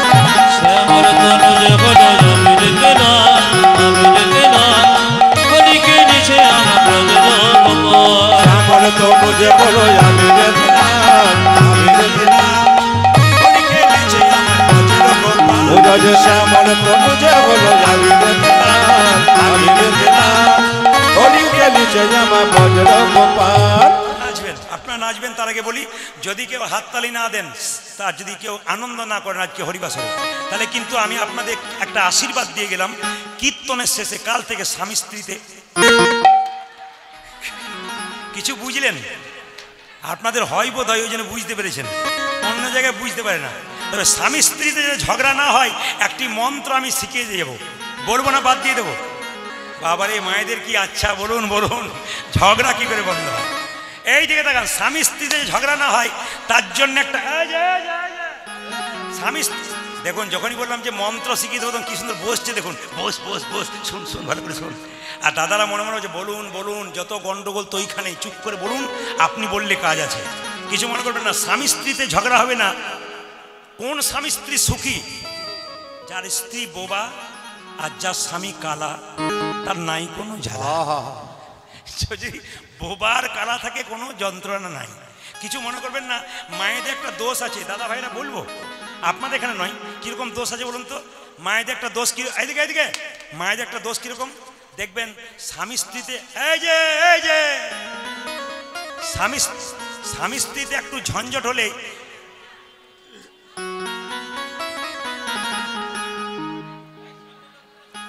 আস্তে আস্তে স্বামী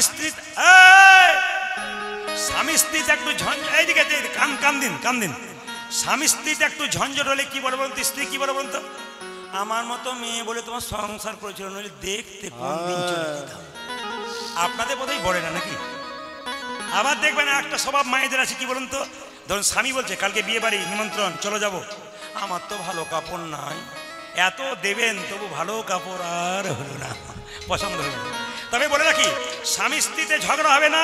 আসল পয়েন্টটা শিখিয়ে দিই, এটা করলে দেখবেন আর আপনাদের ঝগড়া হবে না। সবাই কান দিয়ে শুনে নিন, যদি না শোনেন বাদ চলে যাবে। ধরুন 7টার সময় স্বামী রাত্রিবেলায় বাড়ি ফেলে, স্ত্রী খুব আনন্দ, এসছো শীতের কালে, 7টার সময় খুব ভালো হয়েছে, এসো এসো, খুব ভালো। কিন্তু স্বামী যদি কোনদিন 7টা বাদ দিয়ে 9টায় আসে, কি বলে বলতো? যত রাজকাজ তো তোমারই, আর লোকের কাজ নাই। 9টা পর্যন্ত কোথায় ছিল? ঝগড়া হবে। মেয়েটি একটার জায়গায় 10টা বলে দেবে। যে মেয়ের এরকম মাথা চঞ্চল থাকে, তার জন্য ওষুধটা বলে দিয়ে যায়। যারা দেখবেন স্বামীকে দেখলেই 9টা বেশি বেলা হয়ে গেলে, রাত্রি হয়ে গেলে, কোথায় ছিল এতক্ষণ, তুমি কি ভেবেছো, তুমি আমাকে বোকা পেয়ে গেছো নাকি, মানে একটা বলতে গিয়ে 50টা বলে দেয়। আপনি এক কাজ করবেন, স্বামী 7টা এলে আপনার আনন্দ নাই নাকি? 9টা যখন আসবে, তখন আপনি এক কাজ করবেন, দরজাটা খুলবার আগে 1000 কথা বলে ফেলবেন, তার চাইতে একটা ভালো কাজ করবেন।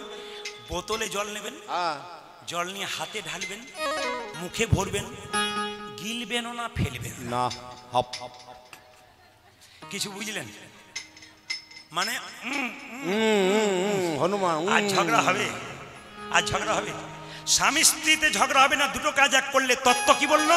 ভজন আর ভজন। স্বামী যদি 3টের সময় আসে, স্ত্রী বসে থাকে, তাকে সেবা দেয়, তারপর সেবা করে, ভজন একসঙ্গে হয়।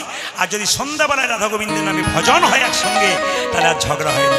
তাই ভজনটা সাথে লইয়ে শ্রীরাম সুদাম, সাথে লইয়ে শ্রীরাম সুদাম যতন রাখা, সাথে লইয়ে শ্রীরাম সুদাম যতন রাখা, উটা যে সাথে লইয়া সুদাম সুদাম যত না ডাকাল, হোলি খেলিছে আমার ভজন গোপাল। শ্যামর তনু যে হলো নবীন দিনার, নবীন দিনার, হোলি খেলিছে আমার ভজন গোপাল।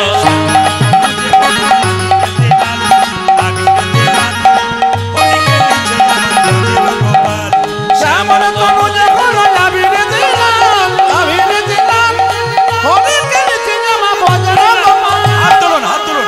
রাধারে রং দেবে বলে ধরিল পিচকারি, ধরিল পিচকারি, লাল রঙের লাগাই নীল রঙের শাড়ি।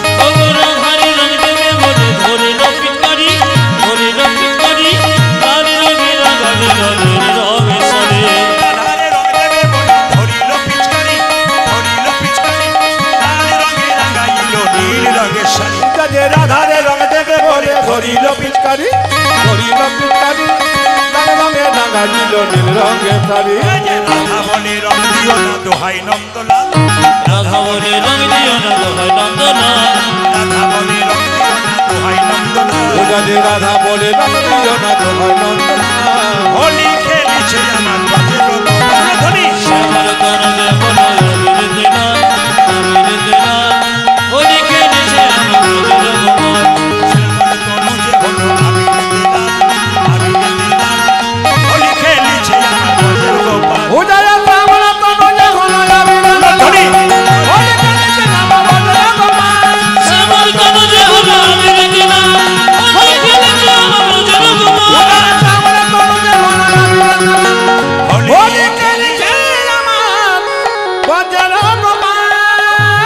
এই ভজনটাতে আপনাদের একবার নাচতেই হবে। যে নাচবো না মনে করবে তাকেও নাচতে হবে, দেখবেন মিউজিকে নাচবেন আপনি।